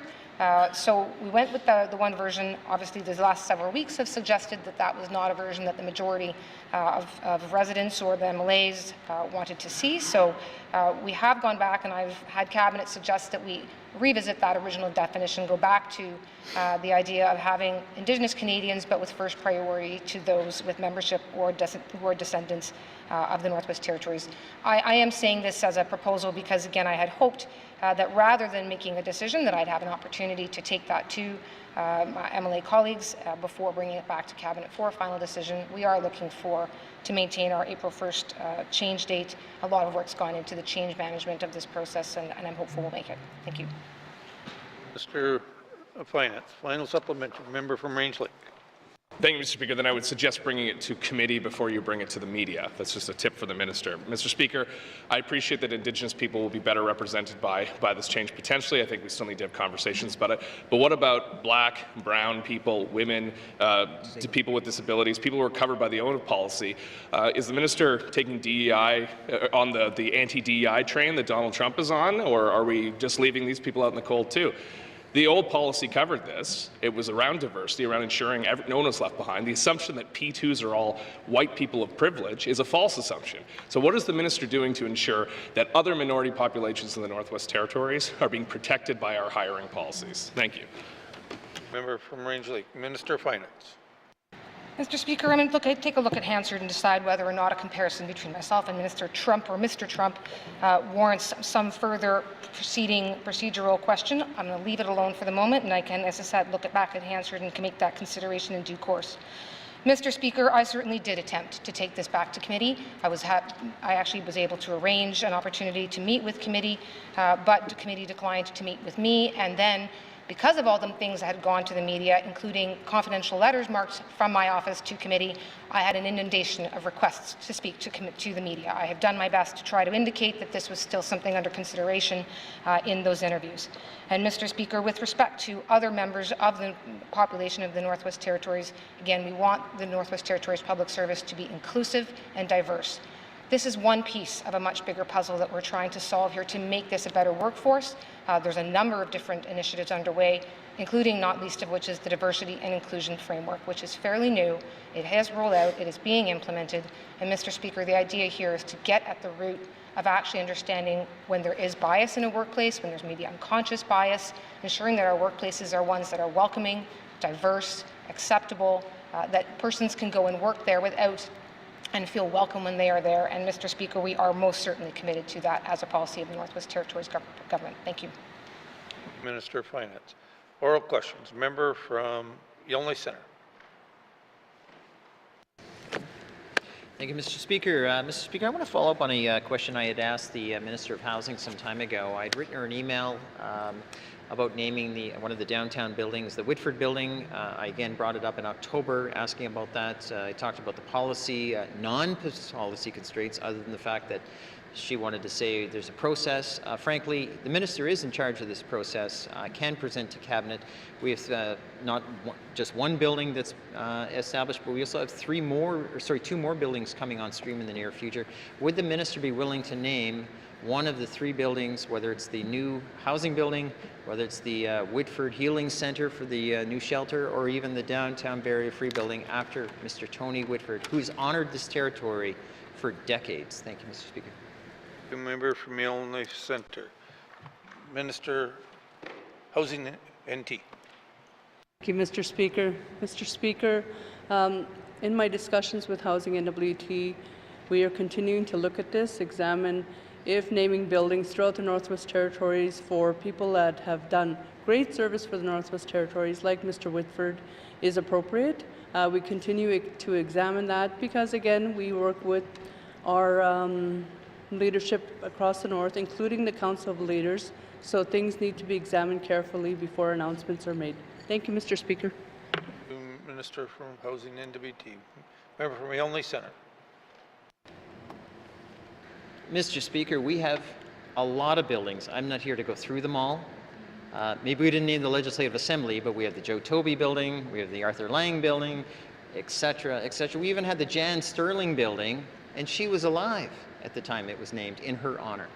Mr. Speaker, I'm asking the minister to show some courage, some fortitude on this one, and just make a decision today and say, I will find a way to get this done, that we honor for our former commissioner in that type of method, such as naming a building either new or renewed in his honor, given the important commitment he's made to Northerners. Thank you. Member from Yonley Centre. Minister of Housing NWT. Thank you, Mr. Speaker. Again, I'll reiterate that this has to be examined, that we have to look at things, we have to be careful in what we do, and understanding the member's request, we just have to be careful. Thank you, Mr. Speaker.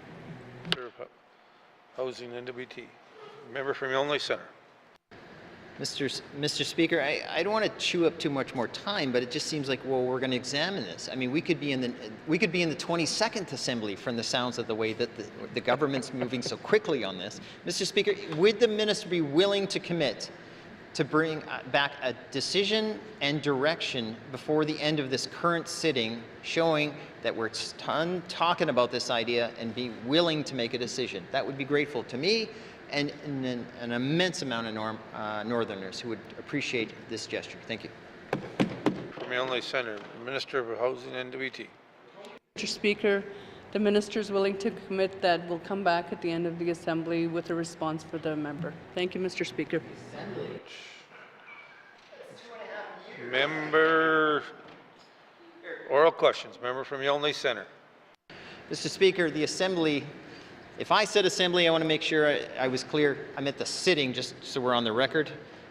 If the minister meant the Assembly in 2.5 years, I think, that's the definition of bureaucracy in the sense of, Mr. Speaker, can the minister commit to bringing back a decision and direction before the end of this sitting? Thank you. Member from Yonley Centre. Minister of Housing NWT. Thank you, Mr. Speaker. Mr. Speaker, I meant Assembly, and again, I'll talk to the member about this. Thank you, Mr. Speaker. Minister of Housing NWT. Oral questions. Member from Yellowknife North. Thank you, Mr. Speaker. My questions now are for the Minister of Finance.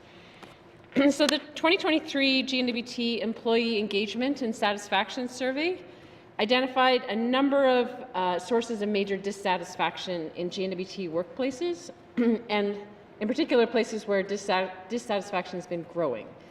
So I understand that in July of last year, an action plan, an employee satisfaction action plan, was released to try to address the problems. So can the Finance Minister tell us what progress is being made since this action plan was established? First, on growing concerns that GNWT workplaces are not psychologically healthy. Thank you, Mr. Speaker. From Yellowknife North, Minister of Finance. Thank you, Mr. Speaker. And Mr. Speaker, I appreciate the line of questions. This is yet one more of the suite of things that we are trying to address and trying to implement across the human resources processes within the GNWT. We have, as a part of responding to this, now implemented the national standard for psychological health and safety in the workplace across the GNWT. So it creates a very specific target by which staff can understand what their rights are and what the processes are, and whereby supervisors and managers can have some toolkits available to them. With respect to that implementation, specifically training associated, Mr. Speaker, I'm more than happy to get some details on where we're at and what we plan to do.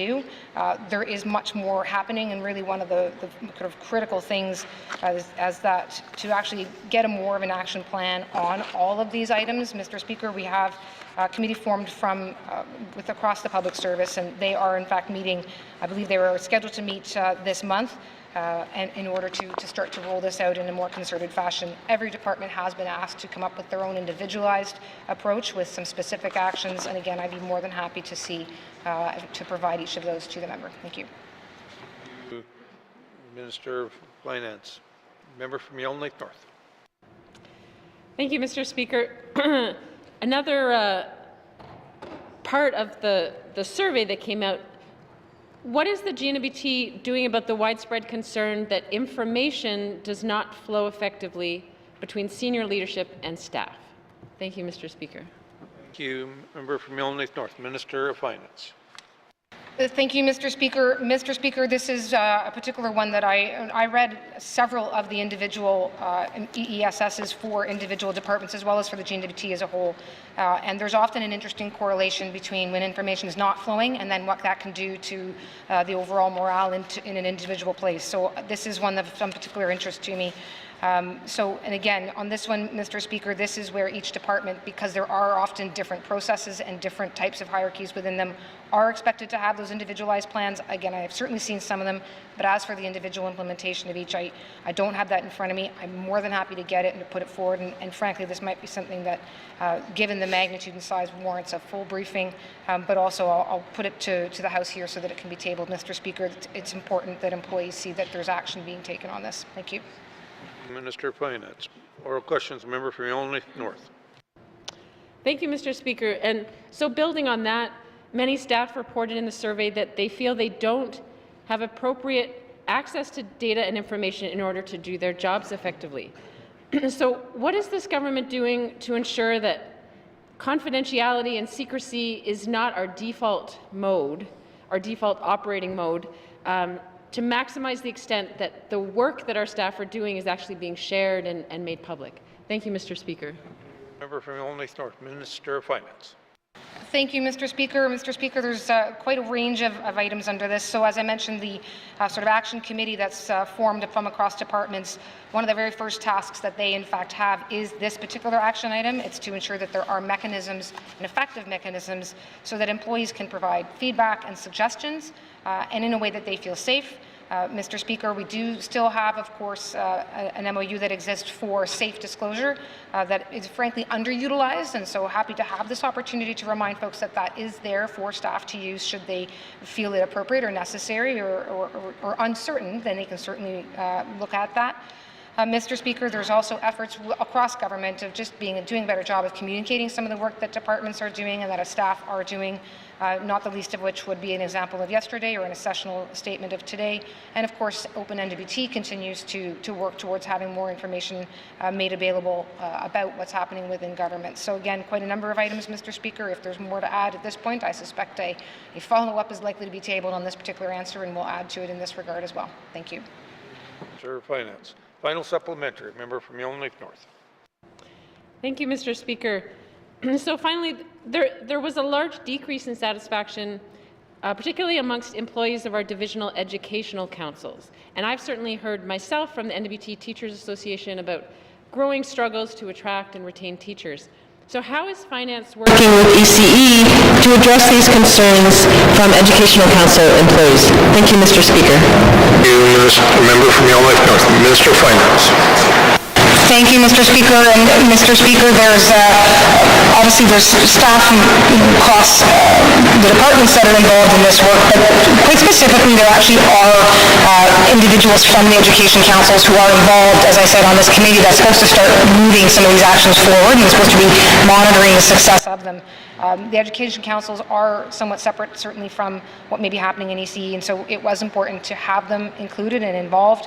The problems and challenges they may have could be quite different and different likely across regions. So that first action item that they're tasked with, again, the mechanisms for feedback, suggestions about how to understand what might be coming from a headquarters vision, that is likely to be one that, well, at least we expect is having a significant impact on education council. So again, they are represented on the next steps of what we're doing, and that will be a big part of what's happening as the first step. Thank you. Minister of Finance. Oral questions. Member from Range Lake. Thank you, Mr. Speaker. Mr. Speaker, Canadians are pretty clear that they're fed up with the consumer carbon tax in this country. No matter who the next Prime Minister is going to be, there isn't going to be a consumer carbon tax. So my question to the Minister responsible for the Minister of Finance is she ready to ditch the consumer carbon tax in the Northwest Territories? Thank you. Member from Range Lake, Minister of Finance. Mr. Speaker, it's, I may have my own personal views as well, but let's keep it to the processes here. And Mr. Speaker, if or when this tax gets cancelled on a federal level, this Assembly can certainly expect to be revisiting that issue as well. Thank you. Minister of Finance. Member from Range Lake. Mr. Speaker, we're often accused of being slow to move as a government. We have a bill that can be brought forward and axe the tax tomorrow. So is the Minister willing to support that legislation, Bill 3, and get rid of the carbon tax in the Northwest Territories? Thank you. Here, here. Member from Range Lake, Minister of Finance. Thank you, Mr. Speaker. Mr. Speaker, until there's a change in the federal legislation, we are still obligated to comply with some form of carbon taxation. And so, again, pending what may or may not be happening on a federal level or when, then we will certainly want to make sure that we're ready, and it's very helpful and handy to have something at the ready when that day comes. Thank you. Finance. Member from Range Lake. Mr. Speaker, I find it unlikely that a prorogue parliament and a government paralyzed by a leadership contest is going to be ready to impose the backstop. But let's give Northerners a carbon tax holiday until the feds can sort their business out. Can the minister commit to giving Northerners a carbon tax holiday until the federal election? Thank you. Member from Range Lake, Minister of Finance.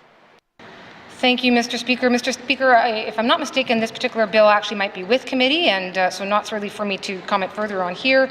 And as far as trying to circumvent whether or not we're supposed to comply with the federal law, again, Mr. Speaker, the only response I really can give is that we are supposed to comply with the federal law. But again, the bill is before committee, and so certainly happy to see how that process may unfold. Thank you. Minister of Finance. Final supplementary. Member from Range Lake. Thank you, Mr. Speaker. Mr. Speaker, if the committee were to be supported, well, that's a hypothetical. Mr. Speaker, can the minister can also zero out the regs. She doesn't need legislation. She could make the regs $0 for the tax, $0 for the revenue. Is the minister willing to do that? Again, we have a golden opportunity to give Northerners a break for a couple of months. The minister, lower our cost of living, give Northerners a break, give them a carbon tax holiday. Thank you. You're here. Member from Range Lake, Minister of Finance. Thank you, Mr. Speaker. Mr. Speaker, I have on many an occasion provided this House, both this government and the last, with my own frustrations with this carbon tax and the bit of stink I've raised with the federal ministers responsible for putting us in the situation we are in. Mr. Speaker, certainly, again, I'm happy to go and look at it, and if there's a way that I can appropriately and responsibly get ourselves out from underneath this tax, that's fine. It's not really a time where I necessarily want to try to stick it to the federal government or make something difficult or suggest that we're not on side with a federal piece of legislation. So again, Mr. Speaker, this is not a tax that is well implemented in the North. We've all said that here. We just want to make sure that we are on side with the rules and regulations from the federal government, and that we are doing so in a way that is, particularly at this juncture with what's happening internationally, that we're doing so in a way that's respectful and responsible as a member of Team Canada. Thank you. Minister of Finance. Oral questions. A member from Yellowknife Centre. Thank you, Mr. Speaker. Because I like asking questions to the Minister of Housing, I think I'm going to ask another one. It's been taking a long time, glacial pace, to get the Aspen building project up and running. My understanding is the doors were just kicked open the other day and the contractors finally started work on that. Can the Minister start off our discussion today with what's actually happening and when's that project anticipated to be completed? Thank you. Yellowknife Centre. Minister responsible for Housing and NWT. Well, good news, the contract has been awarded, as the member knows, and we're hoping to have completion fall of 2025. Thank you, Mr. Speaker. For Housing and NWT. Member from Yellowknife Centre. Mr. Speaker, we all know housing opportunities don't runneth over. So, in other words, there's not an oversupply in housing opportunities, certainly here in the capital or even in the regions and small communities. Mr. Speaker, what was the delay specifically as to get this initiative off the ground and into the construction phase? Because the last major report we had on this was through the Premier's office, where they were trying to evict the squatting tenants, as they say, so they could start construction. So can we find out what the delay was? Thank you. Member from Yellowknife Centre. Minister responsible for Housing and NWT. Mr. Speaker, with Housing and NWT in our contracting process, we have to run through a number of processes and making sure that we're following policies with Housing and NWT, including the delay with the encampment, securing the site, and ensuring the employees on site are safe and secure. So thank you, Mr. Speaker. Minister responsible for Housing and NWT. Final supplementary. Member from Yellowknife Centre. Thank you, Mr. Speaker. I'm glad to hear the Minister is now converting to the Minister of Process, because it seems to come out in almost every answer that the process will be led by the process once we're convened on the process. Mr. Speaker, can the Minister be more specific, because the encampment was removed in large part out of the way months ago. Furthermore, I think the lone holdout still wouldn't have caused an issue. That said, there must have been a real reason that contract had not started. And I'm asking, what's the delay? Because ultimately, Mr. Speaker, I want to know who's responsible for the delay. Was it the contractor?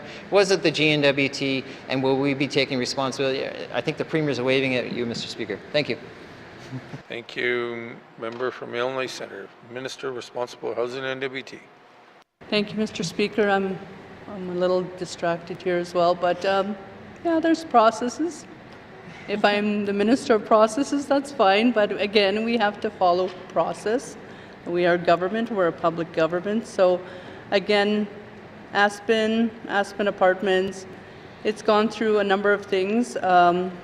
We have awarded a contract, the work is ongoing, the site is secure, there was an encampment issue. There's a number of things that happened, so thank you, Mr. Speaker.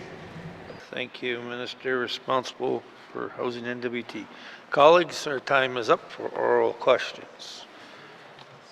Oral questions. Oral questions, written questions. Mr. Clerk. Well, returns to written questions. Mr. Clerk. Thank you, Mr. Speaker. Mr. Speaker, I have a return to written question number 8-20(1), asked by the member for Great Slave on October 30th, 2024, regarding improving fertility and family planning supports in the Northwest Territories. Mr. Speaker, I have a return to written question 9-20 bracket 1 asked by the member for Yellowknife Centre on October 31st, 2024 regarding the staffing of doctor and specialist positions within the Northwest Territories Health and Social Services Authority. Mr. Speaker, I have a return to written question number 10-20 bracket 1 asked by the member for Tunaday-Willowday on November 1st, 2024 regarding complaints in the healthcare system. Mr. Speaker, I have a return to written question number 11-20 bracket 1 asked by the member for Range Lake on November 1st, 2024 regarding ground search and rescue. Mr. Speaker, I have a return to written question number 12-20 bracket 1 asked by the member for Yellowknife Centre on November 1st, 2024 regarding the cost of living. Thank you, Mr. Speaker. Thank you. Returns to written questions. Returns to written questions. Replies to the Commissioner's address. Replies to the Commissioner's address. Petitions. Petitions. Reports on committees of the review of bills. Reports of committees of the review of bills. Reports on standing and special committees. Reports on standing and special committees. Tabling of documents. Minister responsible for Housing NWT. Thank you, Mr. Speaker. Mr. Speaker, I wish to table the following 4 documents. Follow-up letter for oral question 303-20 brackets 1, local housing organization support. Follow-up letter for oral question 306-20 brackets 1, housing repairs. Follow-up letter for oral question 378-20 bracket 1, housing waitlist, and follow-up letter for oral question 405-20 bracket 1, winter road season planning. Thank you, Mr. Speaker. For Housing NWT. Tabling of documents. Minister of Infrastructure. Mr. Speaker, I wish to table the following 10 documents. Follow-up letter for oral question 305-20 bracket 1, heating oil. Follow-up letter for oral question 323-20 bracket 1, Dempster Highway and Inuvik Tuktoyaktuk Highway conditions. Follow-up letter for oral question 325-20 bracket 1, project cost overruns. Follow-up letter for oral question 343-20 bracket 1, impacts of climate change on winter and ice roads. Follow-up letter for oral question 374-20 bracket 1, Mackenzie Valley Fiber Line backup. Follow-up letter for oral question 421-20 bracket 1, regulations for e-scooters. Follow-up letter for oral question 333-20 bracket 1, fiscal policy. Follow-up letter for oral question 333-20 bracket 1, housing budget allocations. Follow-up letter for oral question 418-20 bracket 1, cell service. And follow-up letter for oral question 423-20 bracket 1, carbon tax. Thank you, Mr. Speaker. Minister responsible for infrastructure. Tabling of documents. Mr. Premier. Mr. Speaker, I wish to table the following 6 documents. Additional information for written question 11-20 brackets 1, ground search and rescue. Additional information for written question 12-20 brackets 1, cost of living. Follow-up letter for oral question 312-20 brackets 1, transitional housing options and supports. Follow-up letter for oral question 361-20 brackets 1, healthcare sustainability initiative. Follow-up letter for oral question 413-20 brackets 1, economic viability of the Northwest Territories. And follow-up letter for oral question 397-20 brackets 1, overdose-related RCMP calls. Thank you, Mr. Speaker. Mr. Premier. Tabling of documents. Minister of Health and Social Services.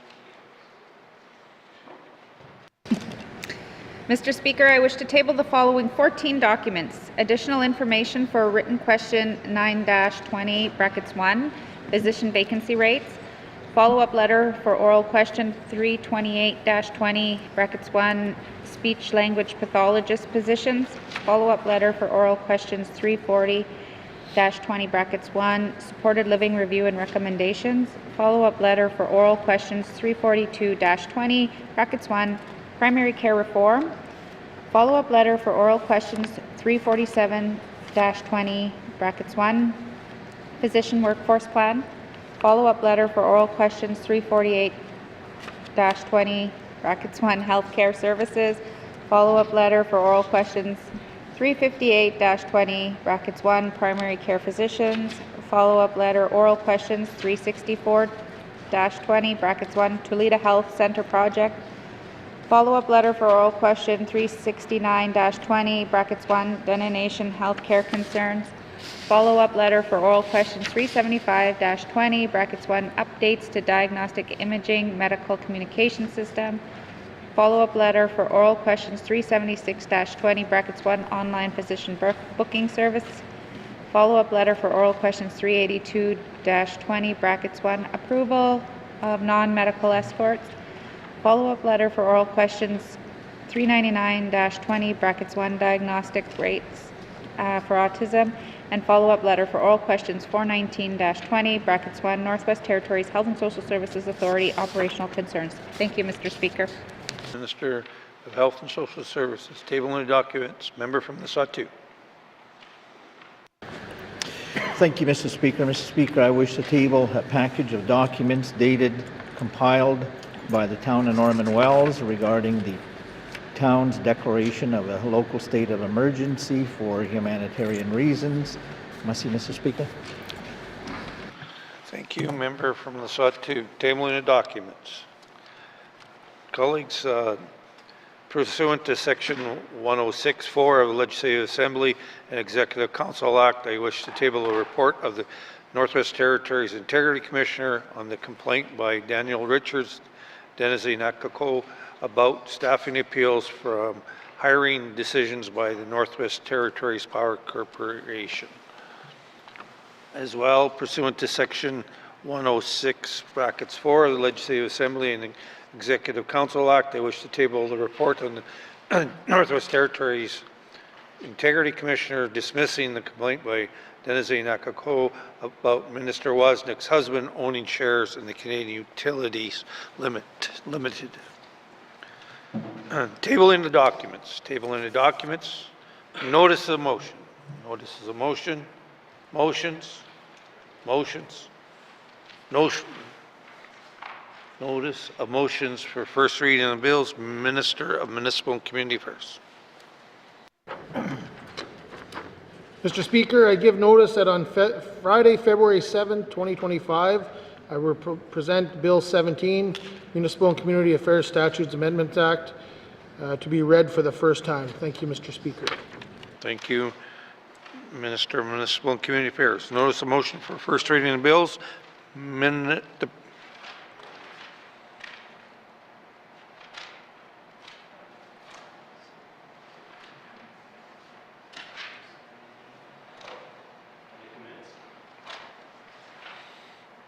Just have a quick break.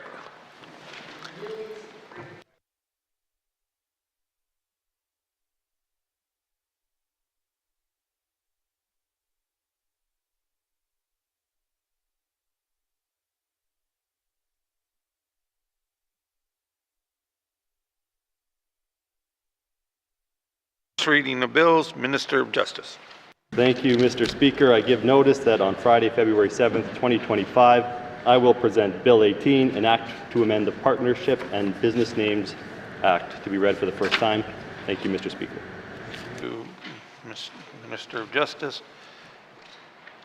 Notice of motions for first reading of bills. Notice of motions first reading of bills. First reading of bills. First reading of bills. Second reading of bills. Second reading of bills.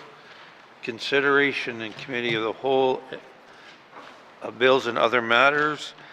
Committee report 17-20, brackets 1, Standing Committee on Procedures and Privilege report on review of rules of the Northwest Territories Legislative Assembly, with the member from the Sawtooth in the chair.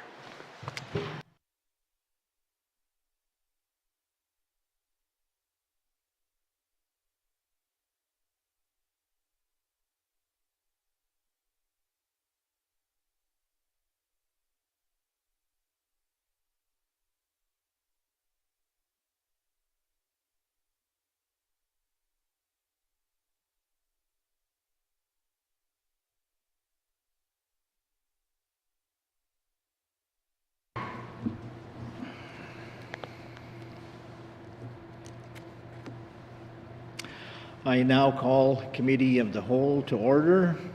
What is the wishes of committee? The member for Nunavik-Boot Lake. Thank you, Mr. Chair. Excuse me, Mr. Chair, the committee would like to consider,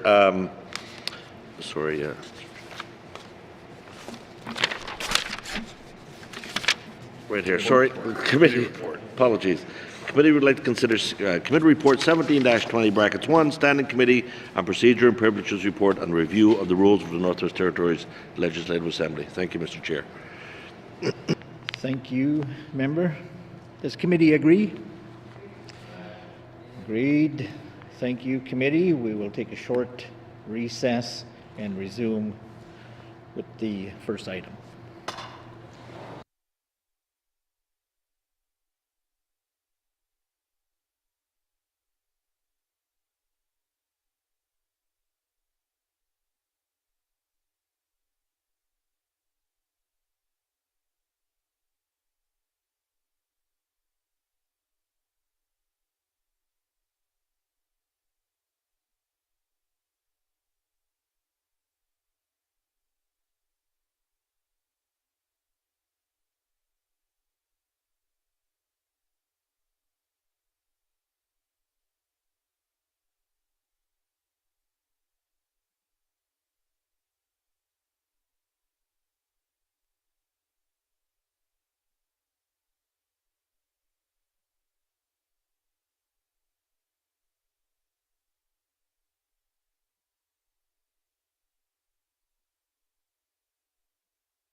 On.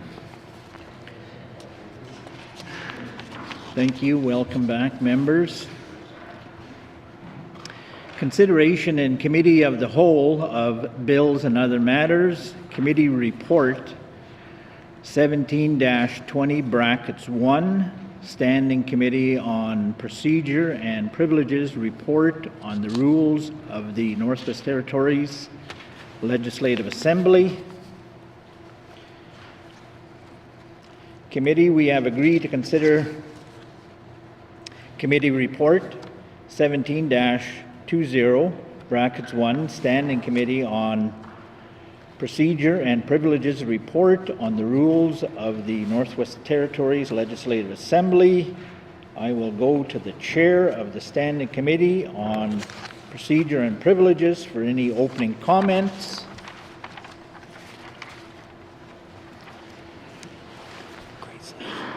Member for Great Slave. Thank you, Mr. Chair. In May and July of 2024, the committee received correspondence from Speaker Thompson requesting a review of many of the rules of the Northwest Territories Legislative Assembly. The committee has considered the matters referred by the Speaker and delivered its report to the House on October 29th, 2024. Individual members may have additional comments on the motions. Thank you, Mr. Chair. Thank you to the member, Great Slave. I will now open the floor to general comments on Committee Report 17-20(1).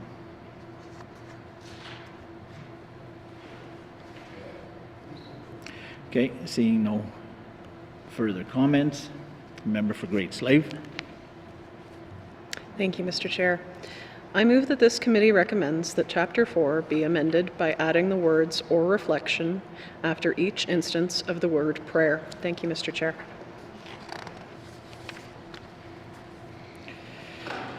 The motion is order to the motion.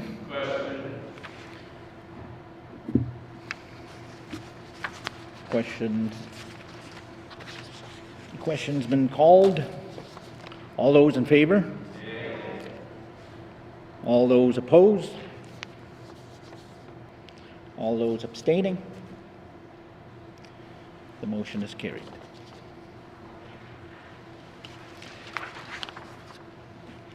Member for Great Slave. Thank you, Mr. Chair. I move that this committee recommends that Rule 5.4(2) be amended by adding the words "or reflection" after the word prayer. Thank you, Mr. Chair. Thank you to the member for Great Slave. Question?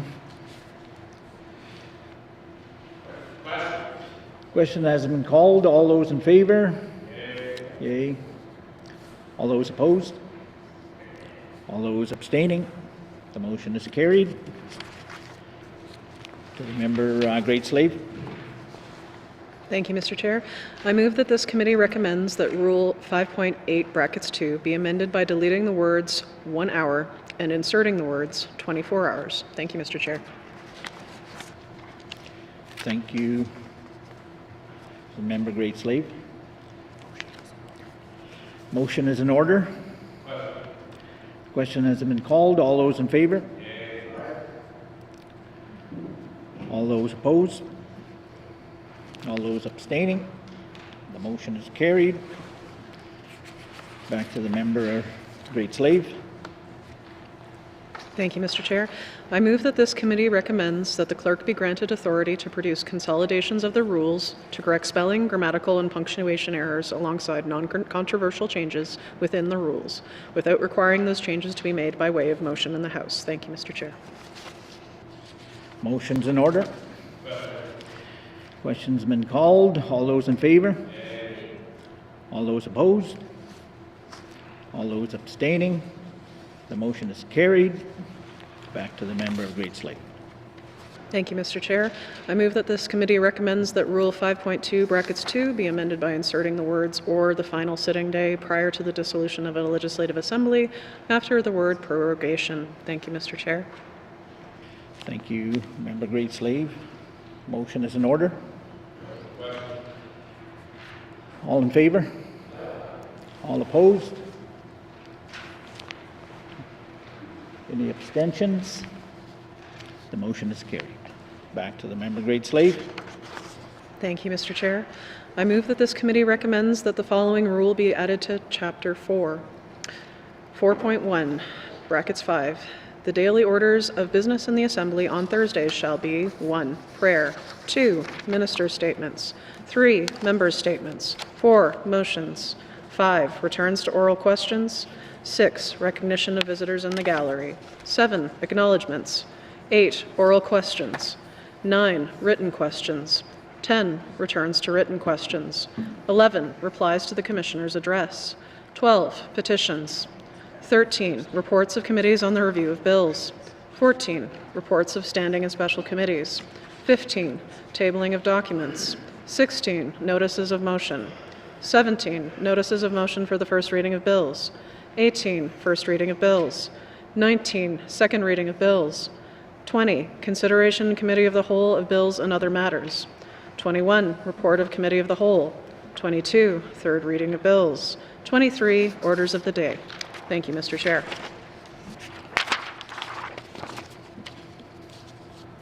Thank you to the member Great Slave.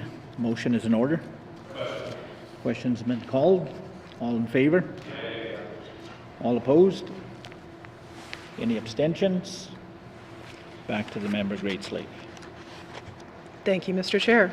I move that this committee recommends that Rule 7.2, brackets 2, brackets B be amended by adding the words within 21 calendar days or on the first day of the next sitting if 21 calendar days lapse between sittings, after the words return to oral questions. Thank you, Mr. Chair. Thank you, member from Great Slave. Motion's in order. Question's been called. All in favor? All those opposed? Any abstentions? Back to the member Great Slave. Thank you, Mr. Chair. I move that this committee recommends that Rule 7.2, brackets 4 be amended by replacing the words 3 with 2. Thank you, Mr. Chair. Thank you, member Great Slave. Motion is in order. Questions have been called. All those in favor? All those opposed? Any abstentions? Motion is carried.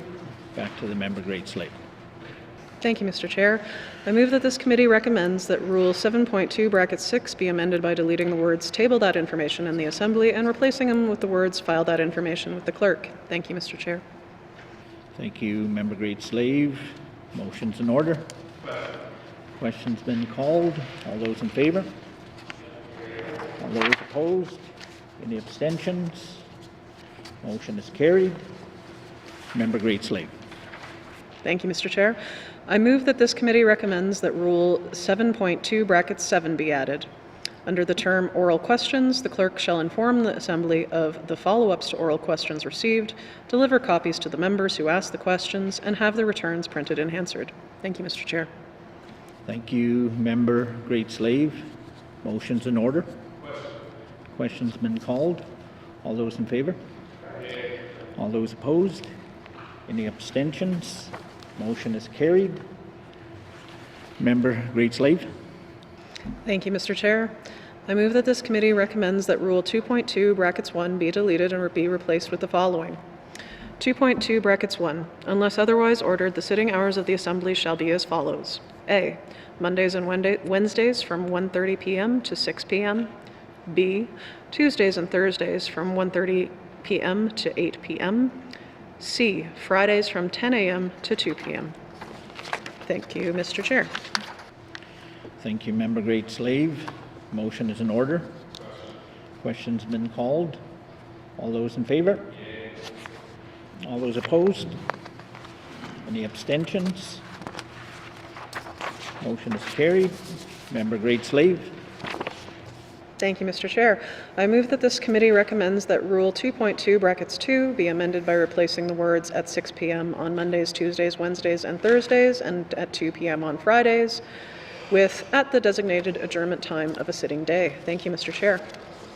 Thank you, member Great Slave. Motion is in order. All those in favor? All those opposed? Any abstentions? Motion is carried.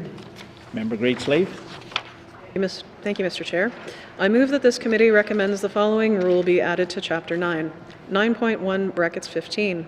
When Committee of the Whole is considering a minister's statement, questions relating to the content of the statement shall only be directed to the minister. Thank you, Mr. Chair.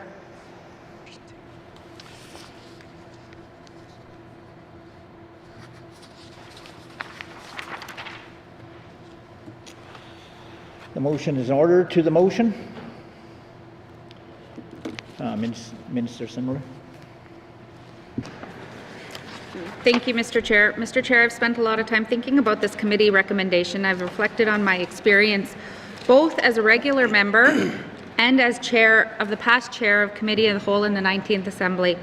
I've also considered where discussions like this usually take place in the Legislative Assembly and where there are several areas where this happens.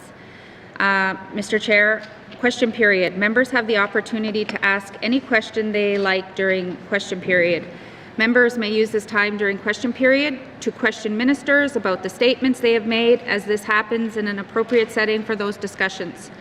Recently, there has been a change to question period, reducing, well, we just talked about it, reducing the number of questions. Adjusting this will allow for a broader range of topics and questions to be added during question period. With this change, members will have more opportunities to ask questions, including those related to minister statements. Minister statements, it's important to note that minister statements are often related to information that's already public or information that members have already received. This may include data that is readily accessible online, and in many cases, members can find this information themselves without needing to discuss it during Committee of the Whole time. Standing Committee.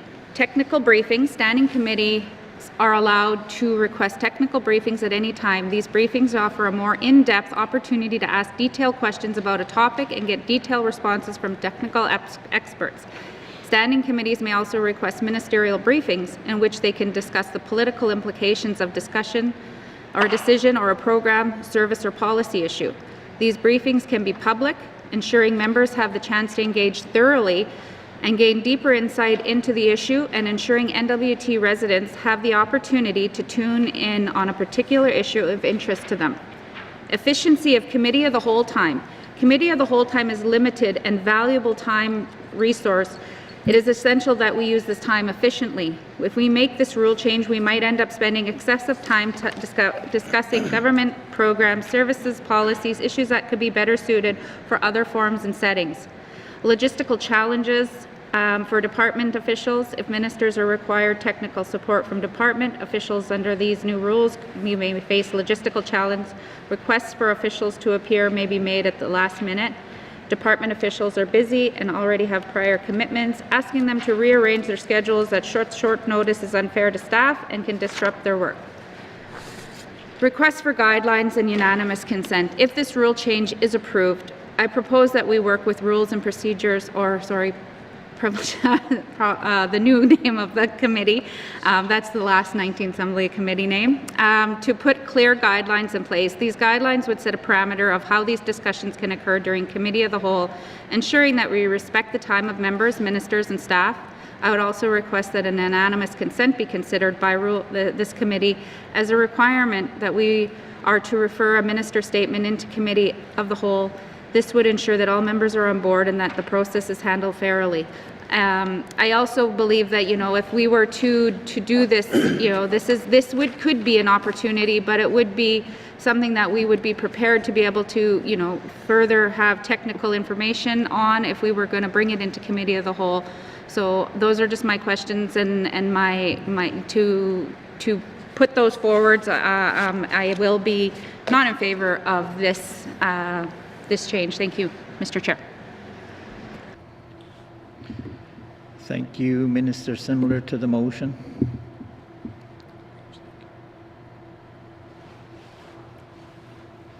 Minister McKay.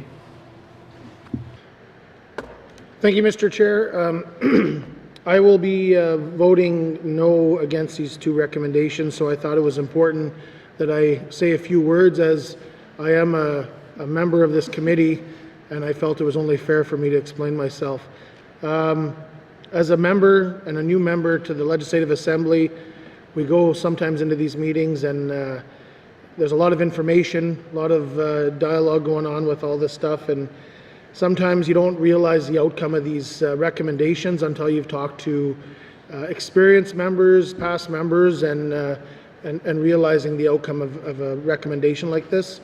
I believe that members' times, employees' times are very important, and some of this work when questioning a minister's statement, having staff sitting around waiting for the resources to back up a minister for witnesses and the information that goes with it, having them in the sidelines waiting for that questioning or that when the minister's statement's brought to committee, I don't think is well use of the time.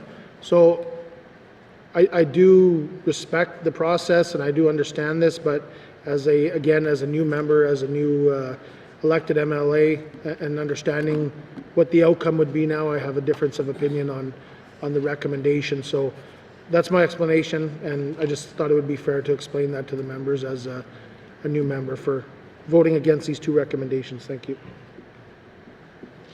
Thank you, Minister McKay. To the member, Range Lake. Thank you, Mr. Chair. And while I appreciate that we are, have differences of opinion on anything, and right now on this particular proposal to change the rules, the Standing Committee on Procedures and Privilege. Sorry, other way around. I know. Many privileges, one procedure.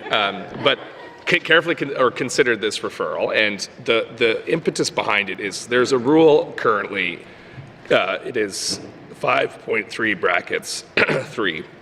And it is under minister statements, and it's any member may, without notice, move a minister statement into committee of the whole for discussion immediately following the conclusion of minister statements on the day the statement was delivered in the assembly. So what that means in plain language is if a minister makes a statement of, well, whatever they happen to do, but let's say it's a statement of policy, that members may immediately move that statement into committee of the whole, which is what we're doing right now, to discuss it at length. Now, the problem with this is there's no requirement for the minister or witnesses to engage with this.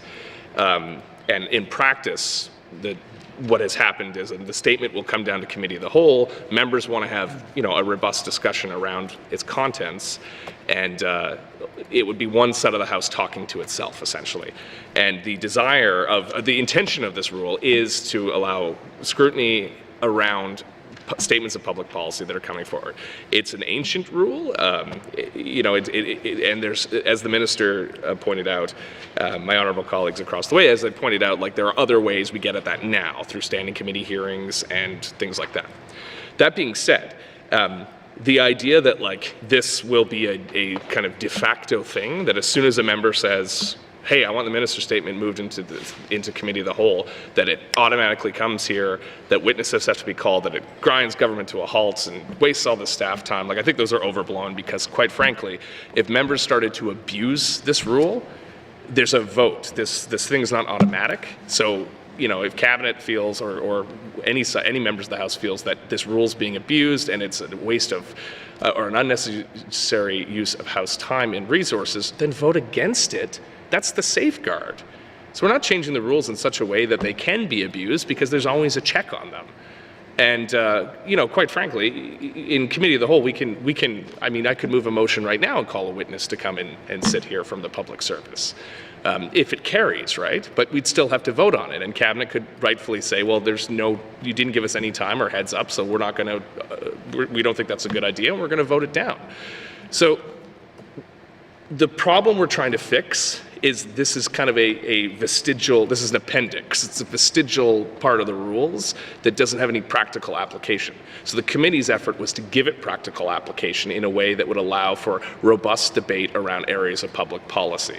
And in this consensus government, the whole point is we talk a lot, and we talk a lot about the issues that are important to our constituents. We have more time as members in this institution than any other parliamentarian in Canada. Maybe Nunavut is close to ours. But let's say for southern Canada, certainly we have more time than those assemblies and parliaments.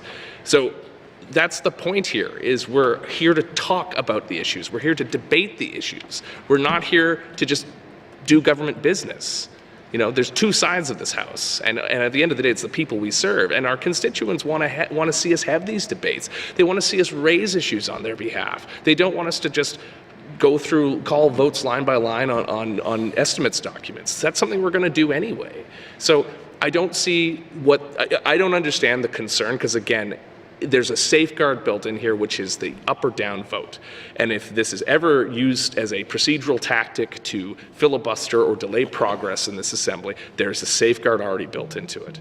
So the effort here is to take, again, a vestigial rule that doesn't have much purpose and give it some new life and allow for more robust and engaging debate around public policy issues. And just because we hear it at standing committee, most of that works in camera. We can have public hearings and people may tune in, but they also, when we're sitting, the public's attention is on us. The media's attention's on us as well.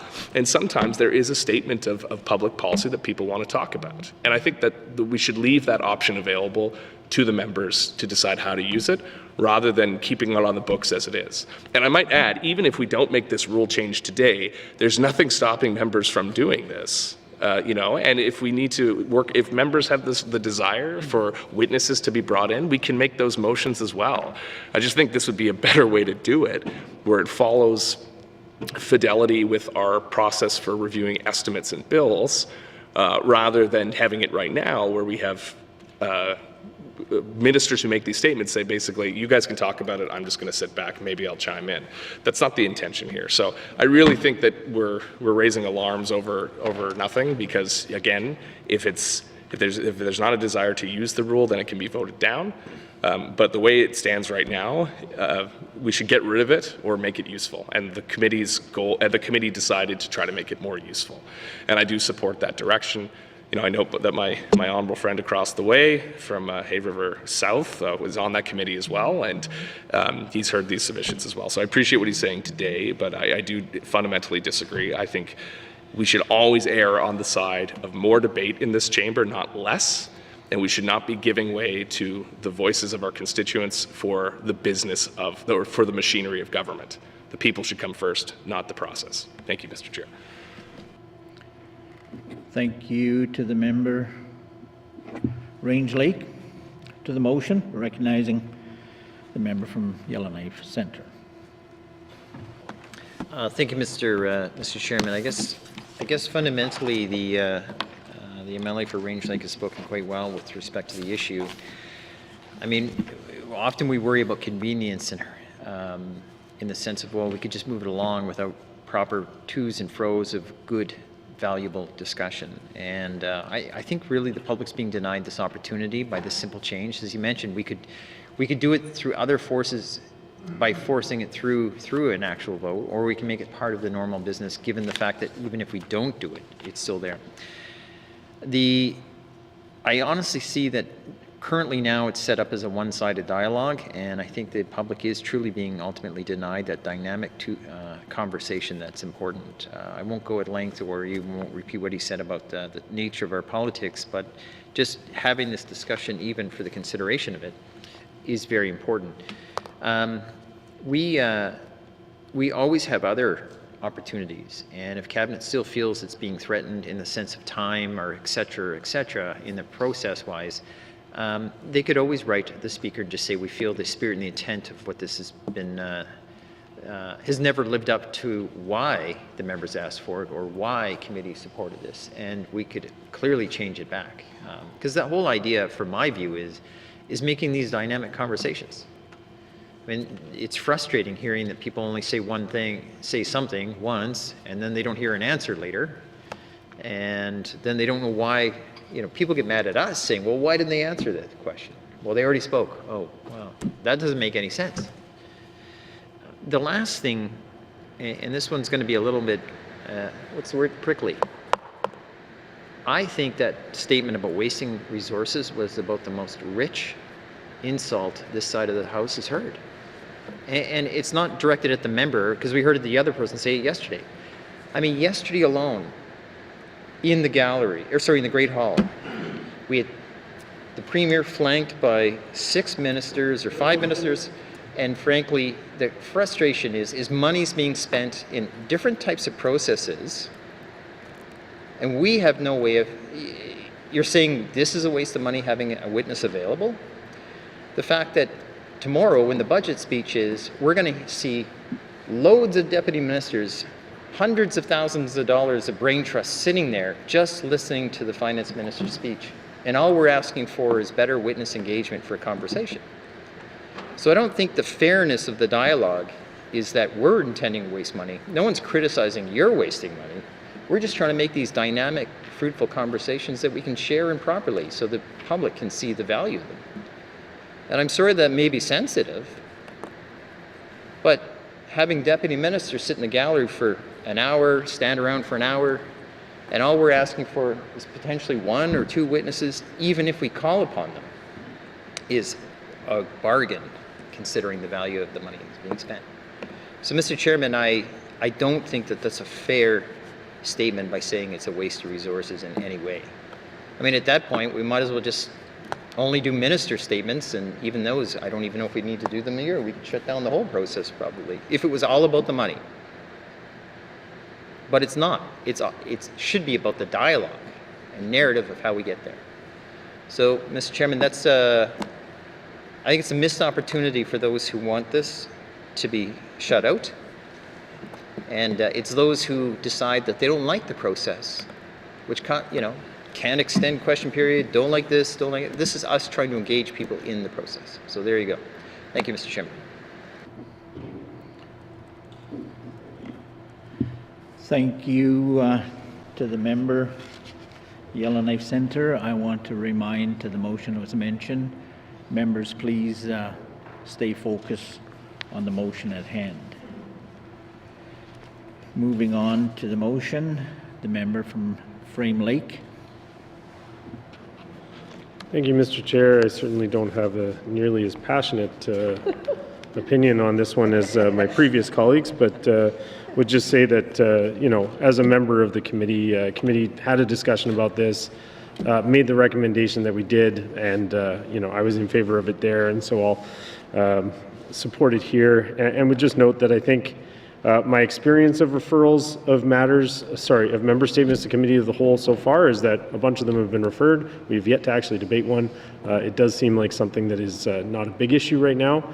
And certainly, as a member of the committee, would be happy to see a referral of this back if need be, because the rule is being abused in some way or it's not providing the opportunity for the fulsome debate that my colleagues are speaking about. Certainly, this is something that can easily be referred back to the committee. It's definitely not the busiest committee in the Assembly, and we have the time to review such things. So I'd be happy to review it again. But I would just say, committee made the recommendation. I'm in favor of following committee's recommendation. I don't think that this one is going to cause as much trouble as some of the ministers feel it might. And if there's any indication to me that that's starting to become the case, I'll happily be a part of reviewing it again and taking a second look at it. But as the member pointed out, the member for Range Lake, I mean, the rule exists already that minister statements can be referred to committee of the whole. So this is just putting some parameters around that, and the debate itself that might ensue could potentially be more useful to the Assembly. I think it stands to be seen whether or not it's going to be used very much at all. Thank you, Mr. Chair. Thank you, member Frame Lake.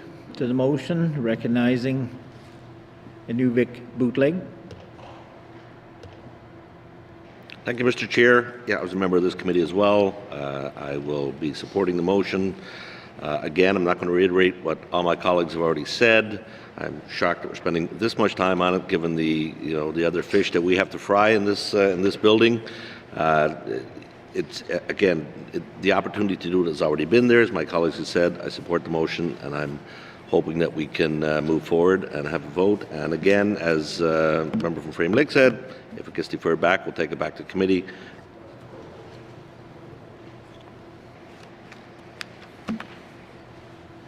Thank you to the member Inuvik Bootleg.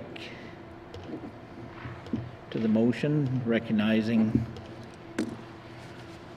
The member, Hay River North. Thank you, Mr. Chair. I just want to make clear that Cabinet doesn't have a position on this.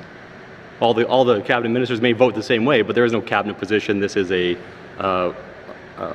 these are motions about how this House functions, and members are allowed to vote as they please. We all have different experiences, and it's all very procedural.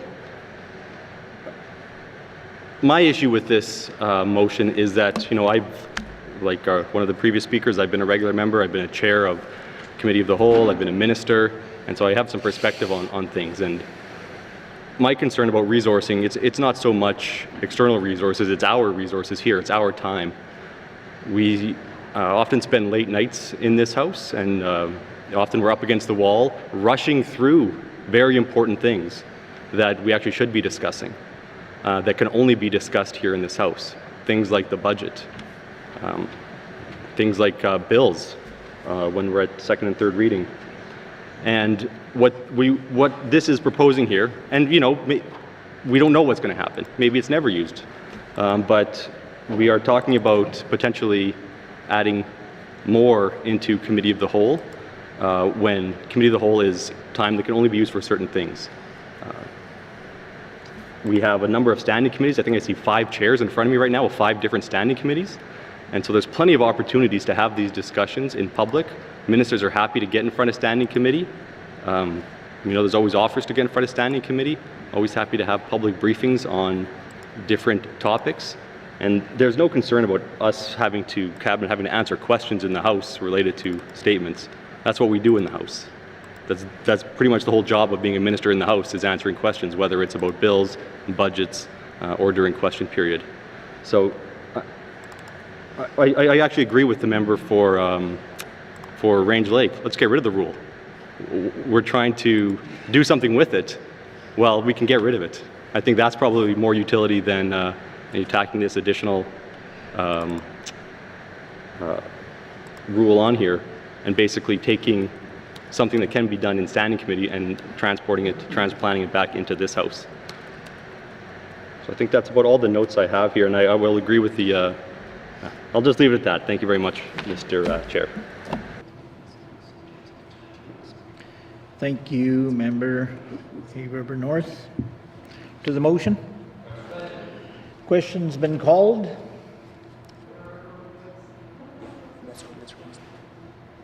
I'm going to back up here, committee, and allow the member from Yellowknife South. Yes, please go ahead.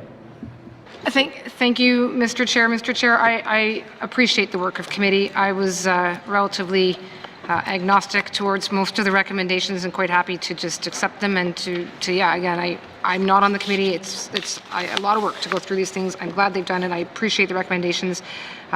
This one obviously has come up now and there's been a lot of discussion. I have had a lot of opportunity over the last 5 years to sit in the witness chair during committees of the whole between different departments, particularly with finance. It is actually a great opportunity for me to talk all about government because I get asked quite a range of conversations and quite a range of topics. I don't necessarily mind that, Mr. Chair. And so with respect to the idea that the rule as it exists would be one-sided, Mr. Chair, I'd probably find it pretty hard to sit on my hands if I had a room of members making comments about a statement I had made. So happy to try to see if the rule could work as it is. But outside of that, I have to say I am swayed that this is not about deputy ministers' time. This is literally their job to come and do this stuff, and it's sometimes their job to come to this House and be in this House.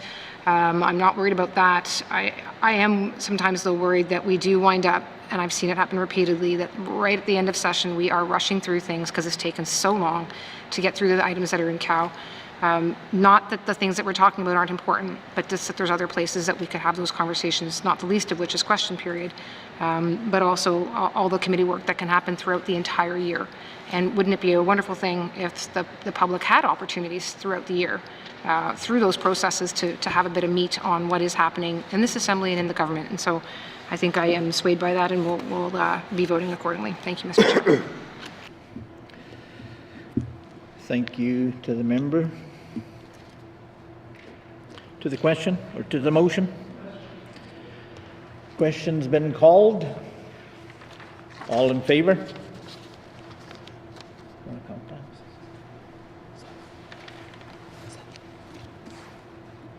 All opposed?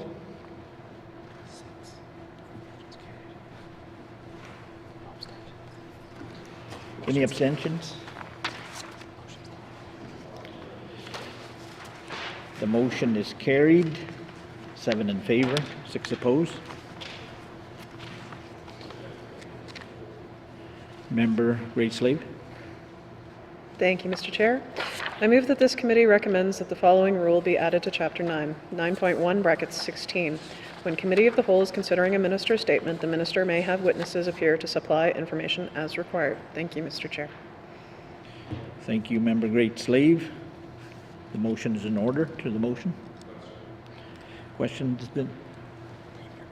before I move on? The member for Hay River, I keep getting confused. North, please go ahead. You can be forgiven, Mr. Speaker. We've only worked together 5 years. Come on. Or Mr. Chair, I apologize. I'm just joking, of course. That's what happens. I get a little cheeky and I get my comeuppance. So, I just have a question, actually, and I know that it's not question period. We can't refer to questions here, but as required are the last 2 words here, and I was wondering what that means. Supply information as required. Is it referring to the minister? The witnesses may be there as required, or the information may be supplied as required? I'd just like some clarity on this. Thanks.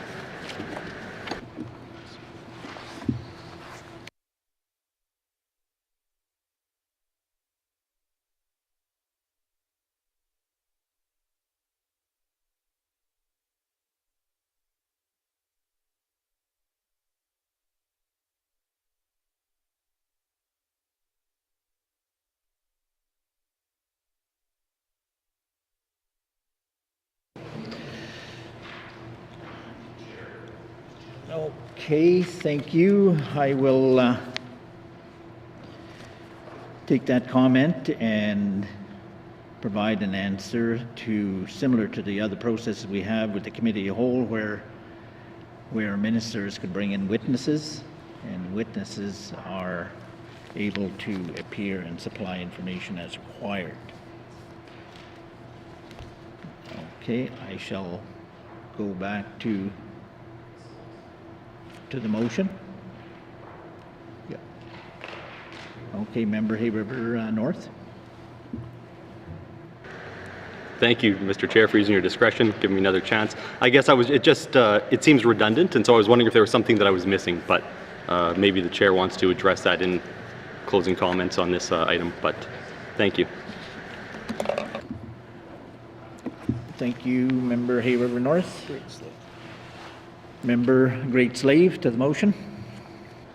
Thank you, Mr. Chair. Yeah, I certainly am happy to try and clarify, but I believe, Mr. Chair, what you said is accurate. It's simply to say that if witnesses appear, they can supply information at the witnesses table. Thank you, Mr. Chair.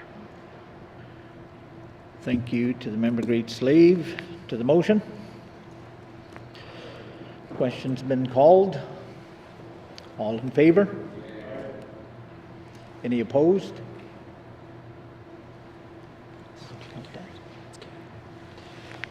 Any abstentions? Motion has been carried. Back to the Member Great-Slave. Thank you, Mr. Chair. I move that this committee recommends that the Government of the Northwest Territories bring forward legislation that includes provisions for bills to have both a technical title and a short title. Thank you, Mr. Chair. Thank you, Member Great-Slave. Motion's in order. To the motion.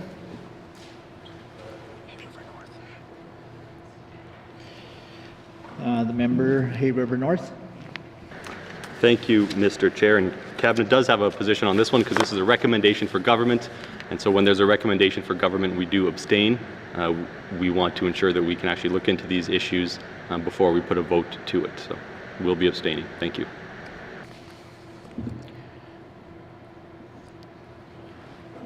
Thank you to the Member Hay River North. To the member, Yellowknife Centre.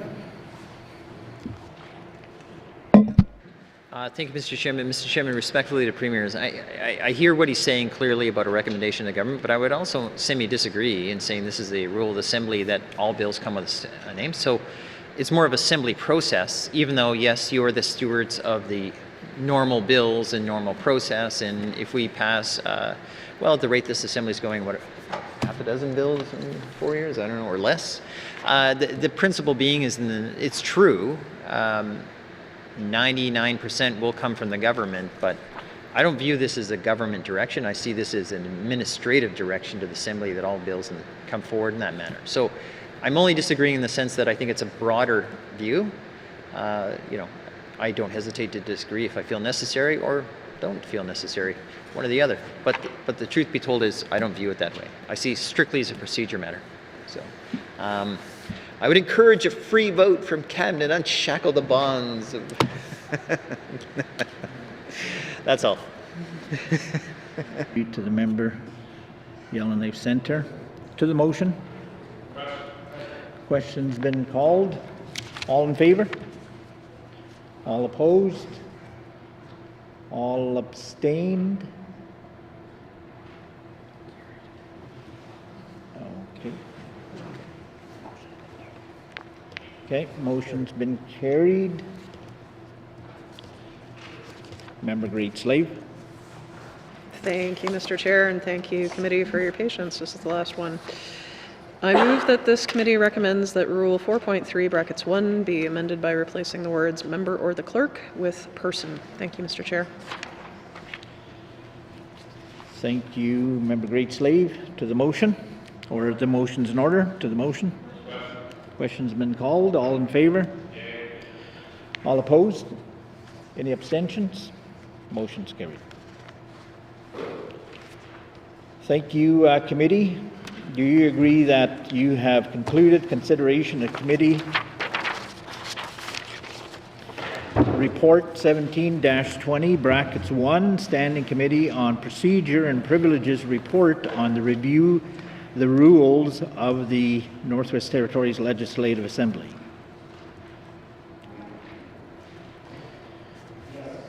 Thank you, committee. We have concluded consideration of the committee report 17-20 brackets 1 Standing Committee on Procedure and Privileges report on the review the rules of the Northwest Territories Legislative Assembly.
What is the will of the committee? Thank you, Mr. Chair. Mr. Chair, I move that the chair rise and report progress. A motion on the floor to report progress. The motion is in order and non-debatable. Massey.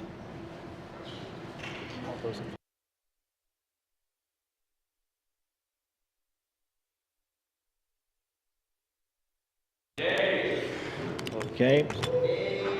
We're done. Opposed? Abstentions? Okay, committee is concluded. Motion's carried and committee is concluded.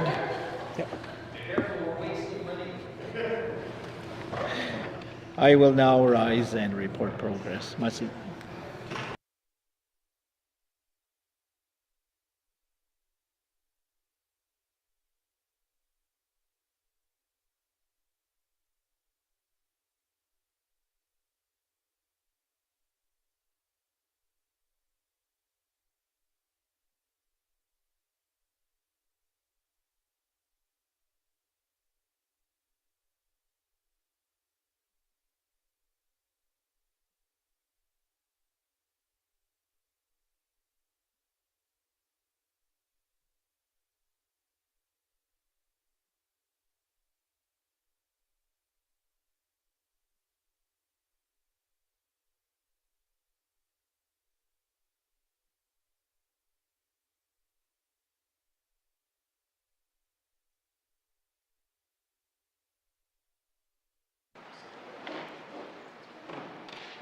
Good. Okay. Reports of committee by reports on committee of the whole. Member from the Sawtooth. Thank you, Mr. Speaker. Your committee has been considering Committee Report 17-20, brackets 1, and would like to report progress with 16 motions carried. That Committee Report 17-20, brackets 1, are concluded. Mussey. Thank you. To the motion, can I have a seconder? Moved by Deitcho. Second by the Deitcho. All those in favor? All those in... You said nay. Let's try this again, boys and girls. All those in favor? Thank you. All those opposed? Any abstentions? Motion is carried. Third reading of bills. Third reading of bills. Orders of the day, Mr. Clerk. Thank you, Mr. Speaker. Orders of the day for Thursday, February 6, 2025, 1:30 p.m. Prayer, budget address, minister statements, member statements, motions, returns to oral questions, recognition of visitors in the gallery, replies to the budget address, day 1 of 7, acknowledgements, oral questions, returns to written questions, replies to the commissioner's address. Petitions, reports of committees on the review of bills, reports of standing and special committees, tabling of documents, notices of motion for first reading of bills, second reading of bills, consideration in committee of the whole of bills and other matters, report of committee of the whole, third reading of bills, orders of the day. Thank you, Mr. Speaker. Mr. Clerk, this House stands adjourned until Tuesday, February 6, 2025 at 1:30 p.m.